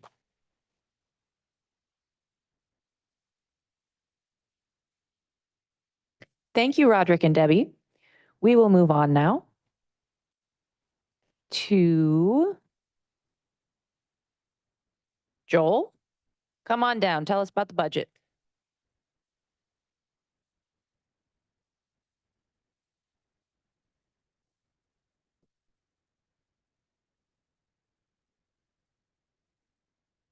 All right.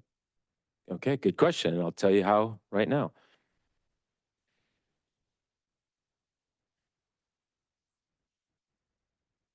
Good evening, President McNally, Interim Superintendent August, as well as CPO and the greatest boss ever, and members of the board.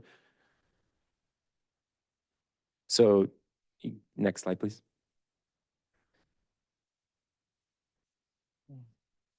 So I'll go ahead and get us started, okay. and then I'll kick it over to Joel. So just a quick overview there. We're going to skip through several of the slides just because there's a lot of detail there that's really great information, and I'm going to let Joel speak to ones that are the highlights, but just want to give a reminder of the fact that the budget is cyclical. It is ever changing. There's only one time a year that it is real. And the difference at each of our interim periods is that we get to provide an update based on the newest information available at that time. And the third interim report is a condensed version it's an update between second interim and the budget. So it's required whenever we have a qualified certification at second interim, and then you'll be hearing again from us in a month, or actually not even a month, a couple of weeks. And I'll hand it over to you, Joel. Thank you. Thank you. Okay, so tonight we'll start with overview of the May revise and go into our third interim report.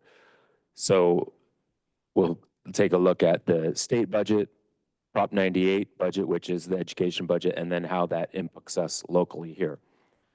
So back in January, the state projected a balanced budget. Things have come to fruition or come to light here with the May revise, and now they're looking at an estimated $14 billion deficit. They've got some proposals on how to address those deficits, but in cost cuts, spending shifts, and some funding delays. So why is the state facing a $14 billion deficit now? Largely because of the updated capital gains or personal income tax related to capital gains. That's the most impacting factor. As you can see, why does the state have updated projections for personal income tax related to capital gains? Because of the way the stock market was affected by the tariffs imposed by the federal government. Again, major state, there's other state factors to consider, areas outside of the TK through 14 budget in the state. Those are volatile. The assumptions might not come true. And then there's another tax filing extension for the Los Angeles County fires in LA through January 25. Again, more federal government uncertainty, some lawsuits at the California level, and then the big three revenue projections. So that's basically an overview of the state budget. I mean, and then, but now we'll look at Prop 98. Now, Prop 98 is fairly insulated from the state of California budget challenges because they have these three tests that determine what funding that, what the state funds Prop 98 education funding through. And it's kind of note to say that the legislature can appropriate less than the Constitution guarantee with the 2/3 vote. That's only been done 3 times, and one of them was in 2023-24, which brings in to play this maintenance factor obligation, which we'll go over in a minute. But so what did Prop 98 come out with? Since January, they did notice a $4.3 billion lower Prop 98 projected funding level. Now, the governor maintains most of his January proposal items through some deferring of payments to schools, community colleges, utilizing the entirety of the Prop 98 reserve, withdrawing and reducing community college proposals by about $400 million, and he's maintaining the January proposal to underappropriate the Prop 98 minimum guarantee by $1.3 billion, which is updated from the $1.6 billion January proposal. Again, this is deferring these payments. So in essence, it's deferring these as a no interest loan back to the state. And it is approximately about $214 per TK through 12 per ADA. Again, a lot of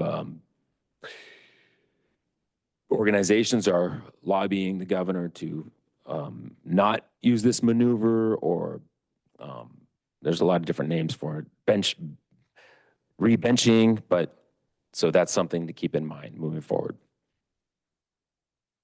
Well, one thing of note that I think it's important to share is out of the Prop 98, there is the EPA, the Education Protection Account, which is a tax that is now that is expiring in 2030.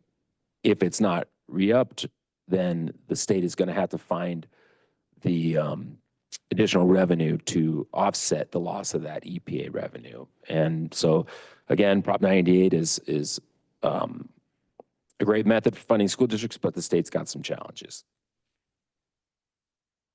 Okay, so how do those impact us locally here? So some of our largest revenue sources are local control funding formula. In January, we projected a COLA of 2.43%, and that's a statutory COLA. So that now is already in law, which it is at 2.3%. Within the May revise, the governor proposes to fund the entire 2.3% COLA. However, now he is using one-time monies to fund that. Again, continuing in the May revise is the proposal to refund the Learning Recovery Emergency Block Grant. And here you can see those figures that would, the amount that we would receive. So that's, looking like roughly $2 million. That continues to be in the May revise. Again, the transitional kindergarten ratio LCF add-on continues to be in the May revise from the January proposal. You can see here we have the rate is about $3,148. The add-on would be about $2,397. You can see that would be generate another little over $400,000 for our district. Again, the governor continues to include in the May revise the Student Support and Professional Development Discretionary Block Grant. This is discretionary, one-time money. You can see it's a fairly healthy amount for our district based on our P2 ADA and the rough estimate of per ADA that we would receive for that. He has some updates for educator investments, some shifting of those funds, turning into maybe a $10,000 stipend on a first come first served basis for prospective educators. And there's some eligibility requirements involved with that. Then he has maintaining the Expanded Learning Opportunities Grant Program.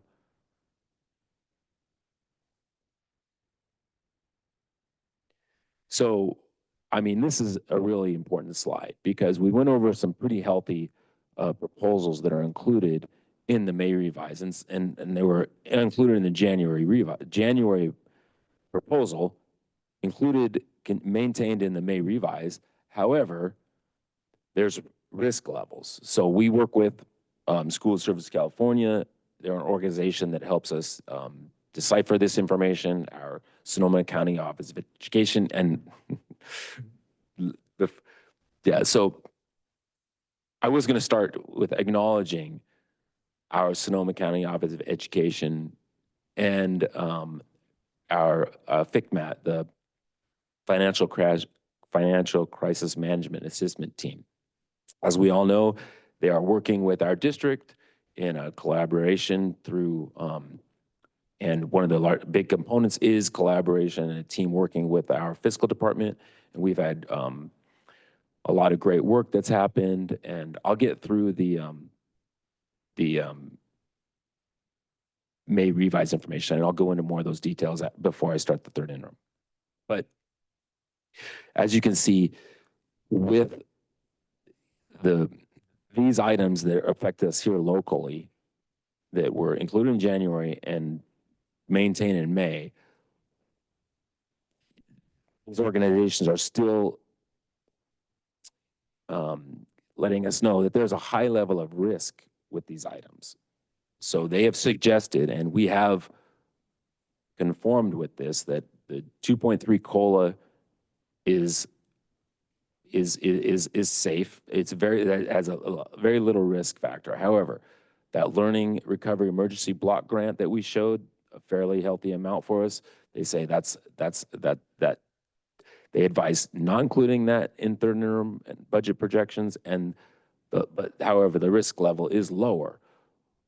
Then they suggest that TK ratio add-on. They don't suggest including that in your third interim financial projections, and the risk level is high with that. That discretionary block grant, same story. The teacher preparation and professional development, again, that was where we kind of went over some of that shifting, but they also say that that is not advisable to include in your projections, and the risk level is high. And then the ELOP, they say, those additional items, they say don't include those, but the risk level is lower. And if I can add the words, the LREBG additional funding where it says subject to negotiation, that's that negotiation that happens between the governor and the legislature. So over the next month. So again, just to touch on another way that the governor is maintaining the level of Prop 98 funding is through budget deferral. Through deferrals of cash payments. So for example, this year from June to July, we'll get a deferral, and then next year from July to August. No, June to July. Yeah. Okay. So again, local things to be aware of. Federal education budget. We're looking at possibly eliminating Title III and migrant education. Not huge revenue sources for us, but something that we definitely invest resources for our students for. And again, like the governor, the president has given that in his budget proposal as well. Again, just another overview of where we're at. January, governor's budget proposal comes out. We're updating it in the governor's May revision. When we pass our budget in June, the state will also pass their budget act in June as well. then we'll do a 45-day budget update with the information that is what is passed by the Budget Act. Again, just another, so what could possibly happen in the future with regards to the federal policies is we have to be mindful of that in the horizon. So with that, now we'll go into the third interim. And I will say, so for this financial report, we did work with Fiscal Crisis Management Assistance Team, FCMAT. Tammy Montero was our partner with FCMAT, and it was just a great experience. I mean, she's so knowledgeable, so friendly. She was great support. Some kind of the areas of scope that we worked on was we did look through our 24-25 budget, and she looked at, we looked at kind of local revenue, some utility stuff. We looked at, I mean, it's tens of thousands of budget line items, but we really looked at a lot of the areas. She did give positive feedback that she felt really good about what she saw. She's, and we, so then we took that information when we finished our current year 24-25 estimated actuals, and then we were able to import that into a multi-year projection software that FCMAT has. And Tammy is an expert, and not only at the software, but at training and giving tutorials on how to use it. And I mean, she was able to speak on a, level that I can understand, and my team, we were able to import and use this software effectively. The multi-year projection includes a enrollment tool with an enrollment projection component, which we have included in here, as well as a really good tool for utilizing assumptions and building your multi-year projection. And we worked with the other component it has is a cash flow module. So we were able to work with the cash flow, and we worked with SCO and Sarah with the cash flow as well. So we really got really excellent support. I feel really great about this third interim and moving forward. We got some challenges to overcome, but so with that, again, so we did use the assumptions.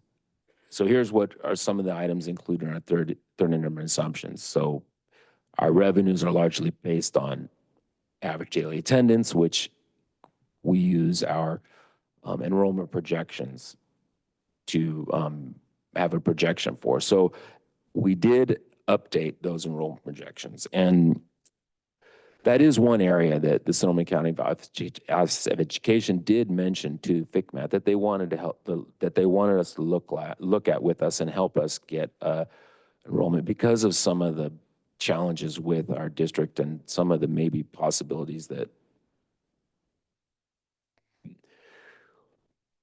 we won't know until we see what happens next year. That's just the truth. So we worked with Emmanuel, our information data director. He gave us so much support. He got into Projection Pro and worked in it, and we came out with projections next year. They were kind of more based on our actual known information and not a lot of hope that a lot of improvement will be made.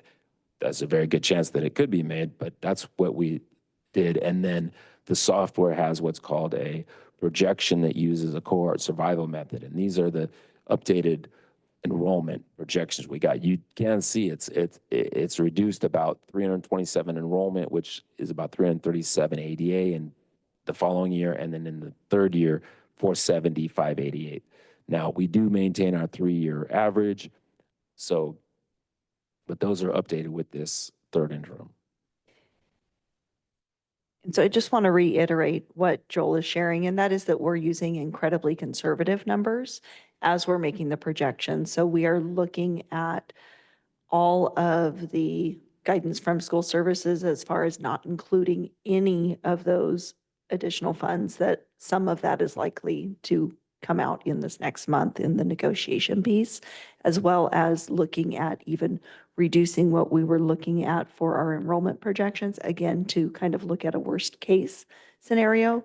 And so just being really, really conservative in that. We'll be updating over the next month with budget. So I just want to clarify that this is because we are working with SCO and FICNET. We want to be mindful that we are all walking in tandem in our assumptions, not to be overly optimistic and to plan for the worst and also be ready for the best.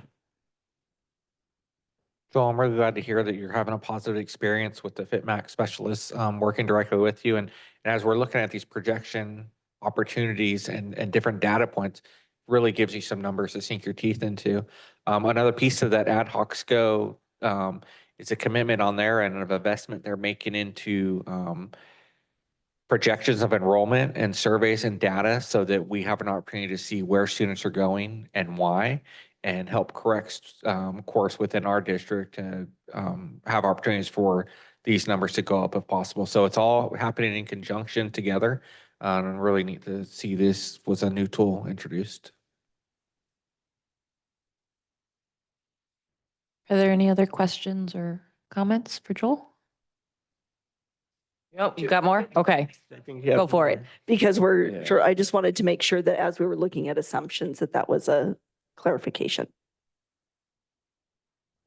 Okay, so those are our assumptions that are included in the third interim, and we'll go into some more assumptions that are in the MYP, but now we'll take a look at the current 24-25 revenues. So we show these what are updated from second interim. So we have a couple items to address here. One is, you see there's some other state revenue. Now, we did update 2 grant revenues. One is our Golden State Pathways program, and the second is our dual enrollment opportunities. So those equal to 830,000. Now, those both revenues now are included in the restricted ending fund balance. So that's where those go. Then we did look at our other local revenue, and our other local revenue is less based on enrollment or certain data that is prior. It's based on our local revenue. So what some of the impacts that update this revenue are, we did apply for an E-rate. We applied for a healthy E-rate, and we anticipated receiving that E-rate. We were notified that we received a portion of that E-rate, and that they deemed another portion of that E-rate as unallowable. We did appeal that, and we are going to go after the rest, the total amount, but that will be through an appeals process, and that won't be known this year. So we've updated that. We did work with our Wells and Engagement, updated our third-party billing program rates. We updated, there was final resig return of equity and some other items, but those are the major impacting areas of that. And those are kind of the highlights for the revenues. So moving into the expenditures, you can see we had an increase in classified salaries. So those are from restricted grants. We did have a CSEA negotiated settlement this year. We really updated our unrestricted sources and everything, but when those salary schedules were entered and all the actual retros were done, then really there was restricted grants like Title I, the IDA grants, special ed workability, mental health related services, and our routine restricted maintenance account, which has a fair amount of classified salaries in it. So that is what is included in that.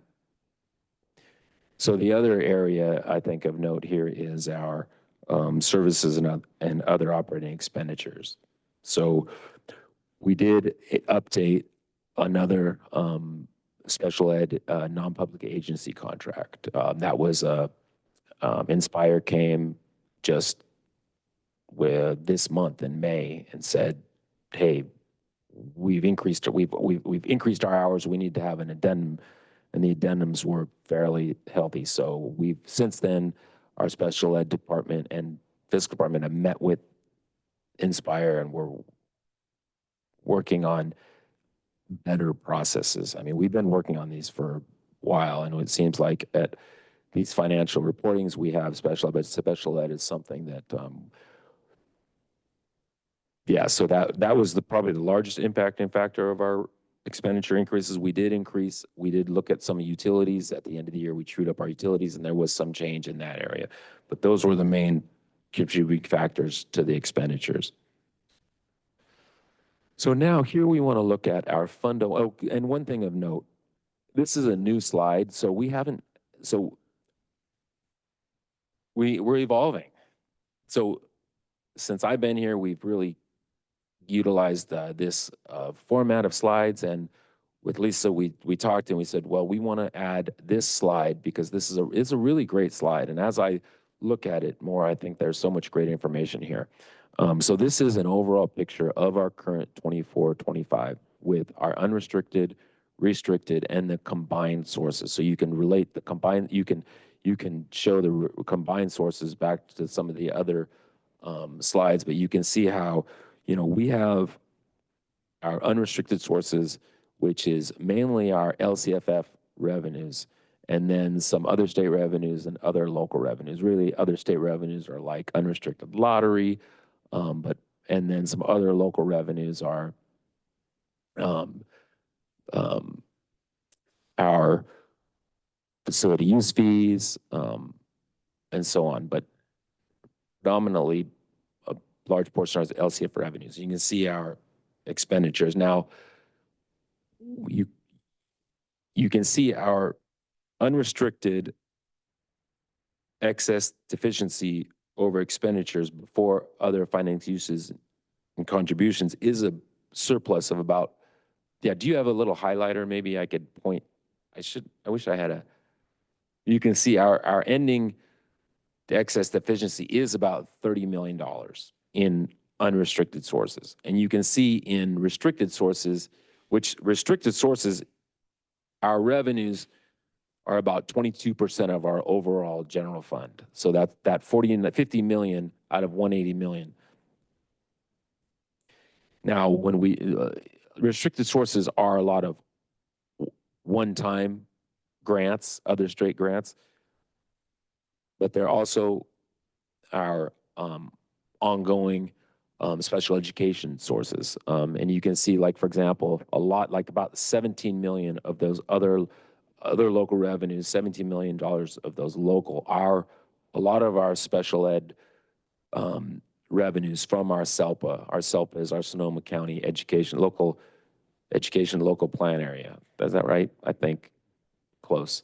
And they do have a funding model that that they decide locally. So, and then you can see there's a few other state resources, federal resources, and then LCFO sources. That is our special education property taxes.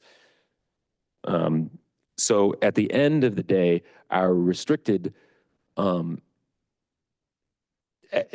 excess deficiency revenues over expenditures is about $62 million. Now that is drawing down on a number of those one-time grant resources, but you can see we do have a contribution from unrestricted to restricted sources in the amount of $53 million. And I can tell you that about 7 million of that is our mandatory 3% contribution towards our maintenance, our routine restricted maintenance account. The remainder of that is our contribution towards our special education services. And that's kind of the challenge of having these special education services being federally and locally mandated, but those federal and state sources not fully funding those mandates. So you can see how that impacts our unrestricted sources is with some of those items that we updated in the third interim that we went over. We are ending at where at January, we were looking at as out of balance budget, we are looking at a balance, a budget, a ending balance about 2.9 million under zero. And and then in our restricted sources, we are going from a beginning balance of about 18.7 million to a 9 million. I just want to interrupt for one moment here. Can I ask that we suspend the rules, move to item 8, and then consider, after we do that, a motion to extend the meeting so we can go back into closed session? I'd say move to extend the meeting first. I want to suggest 11:55. Nope. That's a part of why I want to see how quickly we can get through these others to figure out the timing. 11:45.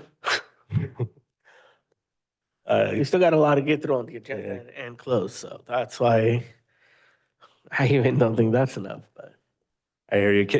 Can we do the suspension of the rules and move to item G8 and take that action item up? Because I don't think there's a lot of discussion on it. I don't want to like stop in the middle of this. I got questions I want to ask. I mean, That's why I wanna personally, come back so to that's this. why I'm just like, all right, y'all do whatever. We have some mandatory items that we need to get through tonight, including this item. Yeah. So I want to do G8 because I think there's no discussion. We can get it out of the way, then we can use our time, and then we'll have a sense of how much more time we need.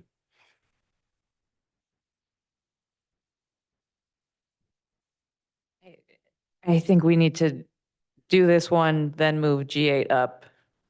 And then as far as I know, everything else on the agenda could be pushed until our next meeting.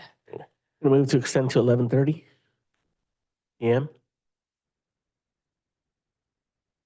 No, I'm letting y'all know, like, I will have a panic attack and just leave before then. Well, could somebody suggest something so we can move on? 10:30, Second. all in favor? Aye. Aye. Aye. Opposed? Nay. Okay, 10:30. Let's finish with the interim budget. So just, I'll move a little bit of this as well. So just a reminder that IDEA was originally set to, cover most or a good portion of special education. It does not. That's what Joel was sharing, that between the federal and state resources does not cover enough of our special education support. We are not suggesting that we don't provide services. It's that we need to be very mindful as we are moving through this and continue our systems conversations. Okay, so here again, we have some more assumptions built into 25, 26 and 26, 27. I don't think it's just continuing from our prior projections. With the update that we did get the updated final RIF and PKS for next year. So here's our multi-year projection. Again, this is combined sources. So if you want to go to the next slide, I think it's maybe better to talk about. So we're going to end with, again, the current 24-25 restricted and unrestricted amount now. Then we can move into 25-26. So this does not include any of the items that was shown currently in the governor's May revision proposal items, which there are a good amount of funding there. This also does not include any transfers or other funds or any items. This is just showing the raw ending balance of the Fund 01, and it includes our updated enrollment projections. So just to clarify, this does not include transfers that we had talked about previously. We want to just show a clear Fund 01, and then there will be reimbursements and transfers. That information would be coming in budget.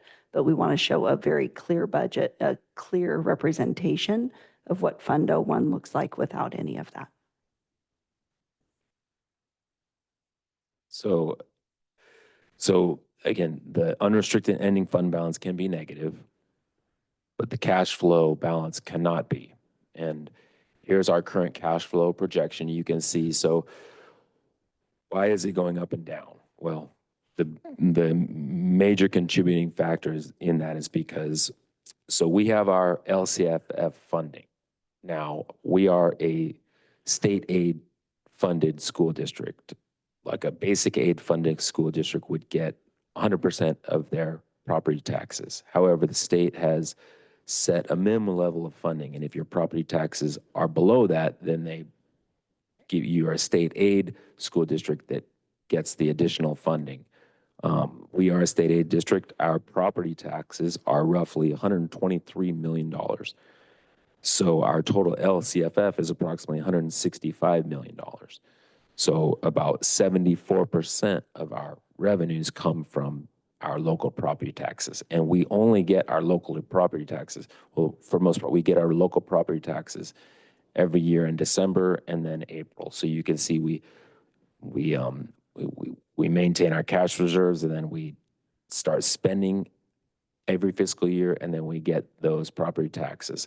So, you know, we have a cash flow tool that we use each year. It's our line of credit with the county treasury, but more so it's our interfund borrowing. So we're going to continue to use those tools throughout this year and throughout next year. And we don't project any special financing. Now, what happens after June 2026, we go back on the next year's borrowing against our property taxes. However, it's going to be a more challenging after that 2026. There's likely special finance will be needed, but we have time to address that. And here, so we'll reconvene this Fiscal Stabilization Advisory Committee, start doing the work of addressing some of the challenges in our budget, and you know, areas to monitor, again, similar to what we look at in second interim, you know, and then next steps. So we will go through, again, bringing a budget here in 2 weeks, which will add that 27, 28 year on it. And then the state will adopt its budget. We'll come back with a, you know, we'll continue to work in July, come back in August with that 45-day budget update. Thank you. Questions, Trustee Medina? Thank you. My concern right now is looking at why we're so over budget this year. Like the first thing that I see, I think, is salary and benefits. I think we were at 187.2 million was budgeted. We're at like 182.8. I know we didn't budget the CSCA increase, but you know, we're like at 5.5 million over. That's one concern. Books and supplies, we're about 2 million over what we budgeted. I think service and operating expenses, we're like 11 million over. I understand part of that, but in terms of salaries and benefits, books and supplies, why are we so much over budget? I think so. I mean, that's a good question. We do address, if we look at first interim, we did address the kind of increases since budget, and at second interim, we addressed the increases since first interim. I mean, there's a lot of factors. There's just, again, yeah, I don't know specifically what you're referring to. I can give. So I'm just looking at last year's approved budget versus these 24, 25 figures that we have. So if we pass the budget, we're going to be around this figure. Like, you mean we're so much over. Right. 5 million to me is a lot. So the budget we passed in June of 2024. Yeah. I mean, I would have to go back and get exactly those specific details that we reported at first interim. I mean, we are about 6 million over in revenue, which is good. But I think we're still so much over, which then leads to, you know, our 25, 26 projection. We were at 189 million for last year. We're 177 for this year, which is about 12 million decrease. not quite what we were hoping to achieve, but also we were at 4.7 million for books and supplies, and now we've increased that amount to 6.4 million for 25-26. Which I guess the point is, if we're needing to be cutting and we're going up from what we're expecting, I think we're obviously, as we can see by the ending figures, we're heading in the wrong direction.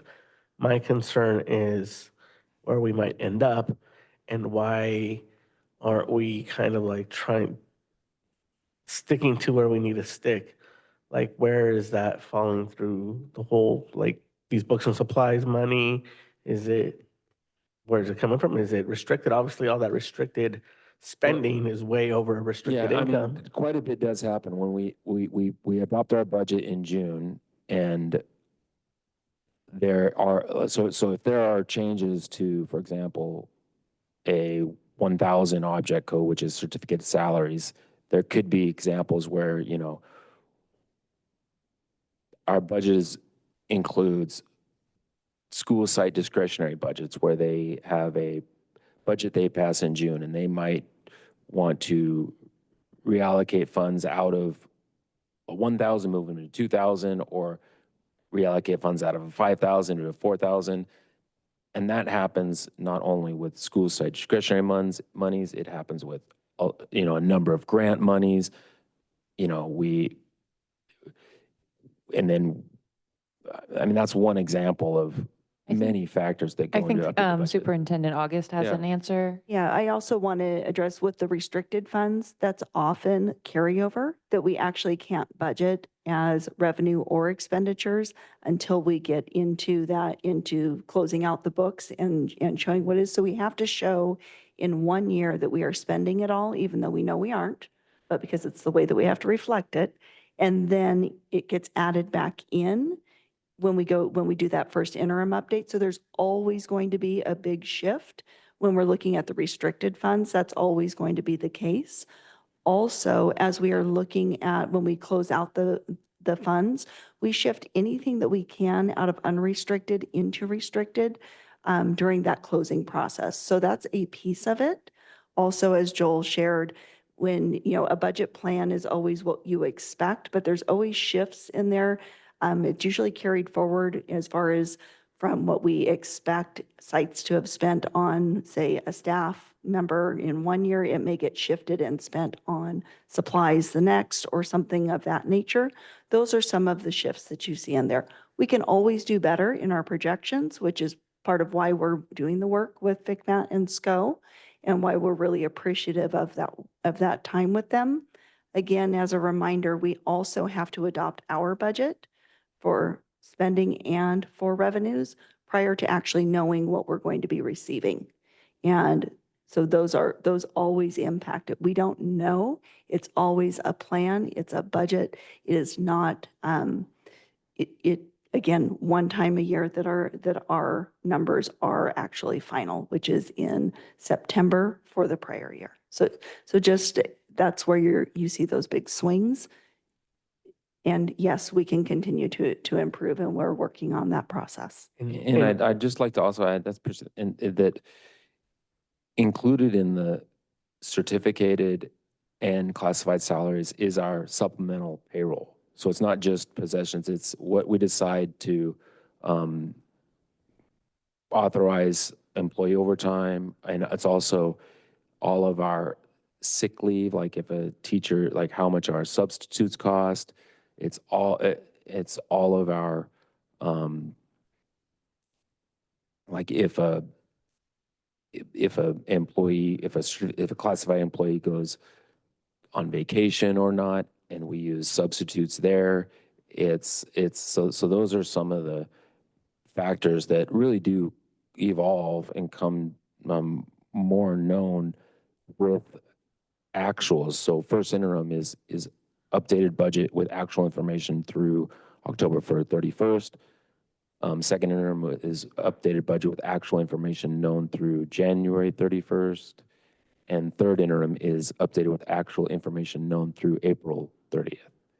I guess the point is that, with expenditures. We expected to be at 226 after about 20 million in savings. We're going to be at 241, which in effect is maybe about 4 or 5 million in savings from that number. My concern is the trajectory So, and what that means for the future of this district. so one of our budgeting tools that we use is analyzing the available funds to sufficiently support the requested expenditure. And if they don't have sufficient funds, we look at shifting other funds. For example, if they want more teacher supplemental pay, then we shift funds out of the 4s or 5s if that's available. And we do that. So, I mean, there's just a lot that happens throughout the year. And I don't know what our projected ending balance was at budget compared to what it is now. That's something that we would maybe see, okay, well, how did that occur? We were projected to have about 16 million. Here we have about 6 million as an ending Well, balance. Okay, but look at those components of that imbalance, so what's restricted and what's unrestricted. So I'll just leave it at that, but I'm just saying, like, I Right, feel no, it's like definitely something we need to monitor. like do better. And Omar, it's not like I ever sleep at night not No, thinking I'm about not this blaming it on stuff. you. I'm not saying it's you. Yeah. I'm just saying No, I as a agree. district, No, these I are think like we my I don't know. concerns. Yeah, it's definitely, yeah. You just take the numbers, you put them together, you show them Yeah. to us. But I'm saying collectively, like, there's many, many pieces. We need to be really watching these numbers and keep in mind what this means for the district. I'm really concerned, and I don't know what to do, but we need a, yeah, I don't know how we can do better, but we need to do better. And that's all I'm trying to point out. Yes. If I can just ask, so the third interim that we would take action on tonight, the purpose here is to accurately reflect the numbers as they stand now in order to inform our budget conversations. The budget conversations coming forward at the next meeting where we can schedule it a little earlier on the agenda and scope out more time to be able to go into these, because I think we all share these concerns. So with making what might have sounded like a question at the beginning of that as statement, I'd like to move that we adopt the third interim financial report. Second. Any further discussion? Yes, trustee Jenkins. And this comes out of attending the LCAP meetings as me. But as we are adopting an interim report, something that took me by surprise at the LCAP meetings was that the board was choosing the worst case scenario. And it's not that we're choosing the worst case scenario in these situations, it's that we're adopting and accepting the reality of the situation. Just to correct? Yes, it's that, yeah, not that you're choosing to the worst case scenario, it's that we're recommending adoption of the most conservative assumptions. Thank you. Roll call vote. Student Board Member Zuniga, Aye. Trustee Caston, Aye. Trustee Medina, Aye. Trustee Jenkins, Aye. Trustee Kirby, Aye. Trustee De La Torre, Aye. President McNally. Aye. Motion passes. Thank you. Thank you, Joel. All right, if there's no opposition, can we move up G8? No Right. objection. What, I'm the speaker? You can acknowledge me. If you would like, I can share what it is. Sure, go ahead.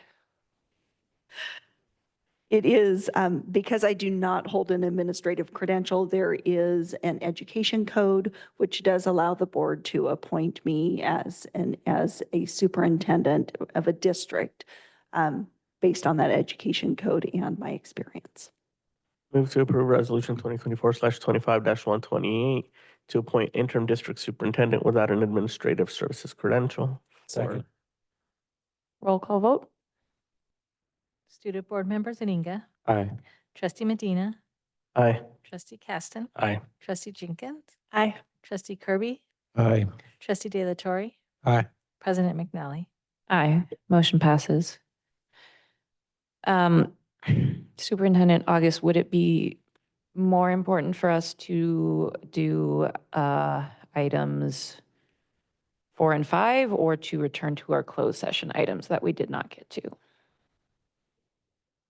I'm going to look to my team real quick. I do believe that we do need to go to closed session. That would be helpful. All right. I'd like to move to approve the district school and site safety plans. Second. Any discussion? Yes, the discussion, my contribution to the discussion is that it's very important that they're updated as things are approved. I understand they're living documents, but if we are approving school site things, they should have correct terminology, correct years, things of that sort. Roll call vote? Student Board Member Zuniga, Aye. Trustee Medina, Aye. Trustee Caston, Aye.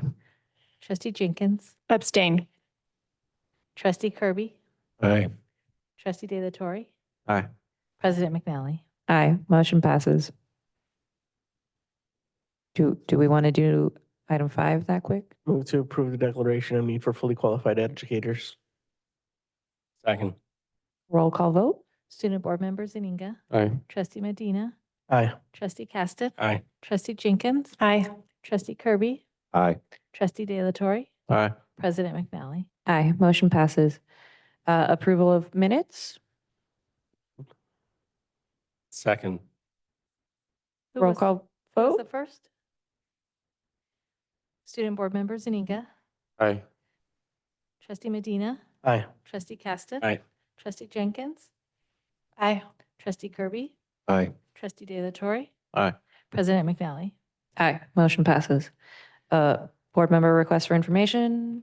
I have one. Okay, quick. I would like to know where we are on launching the alternative ed program that was discussed and approved in late 2023, early 24. Just looking for an update on that, please. We will now recess to closed session.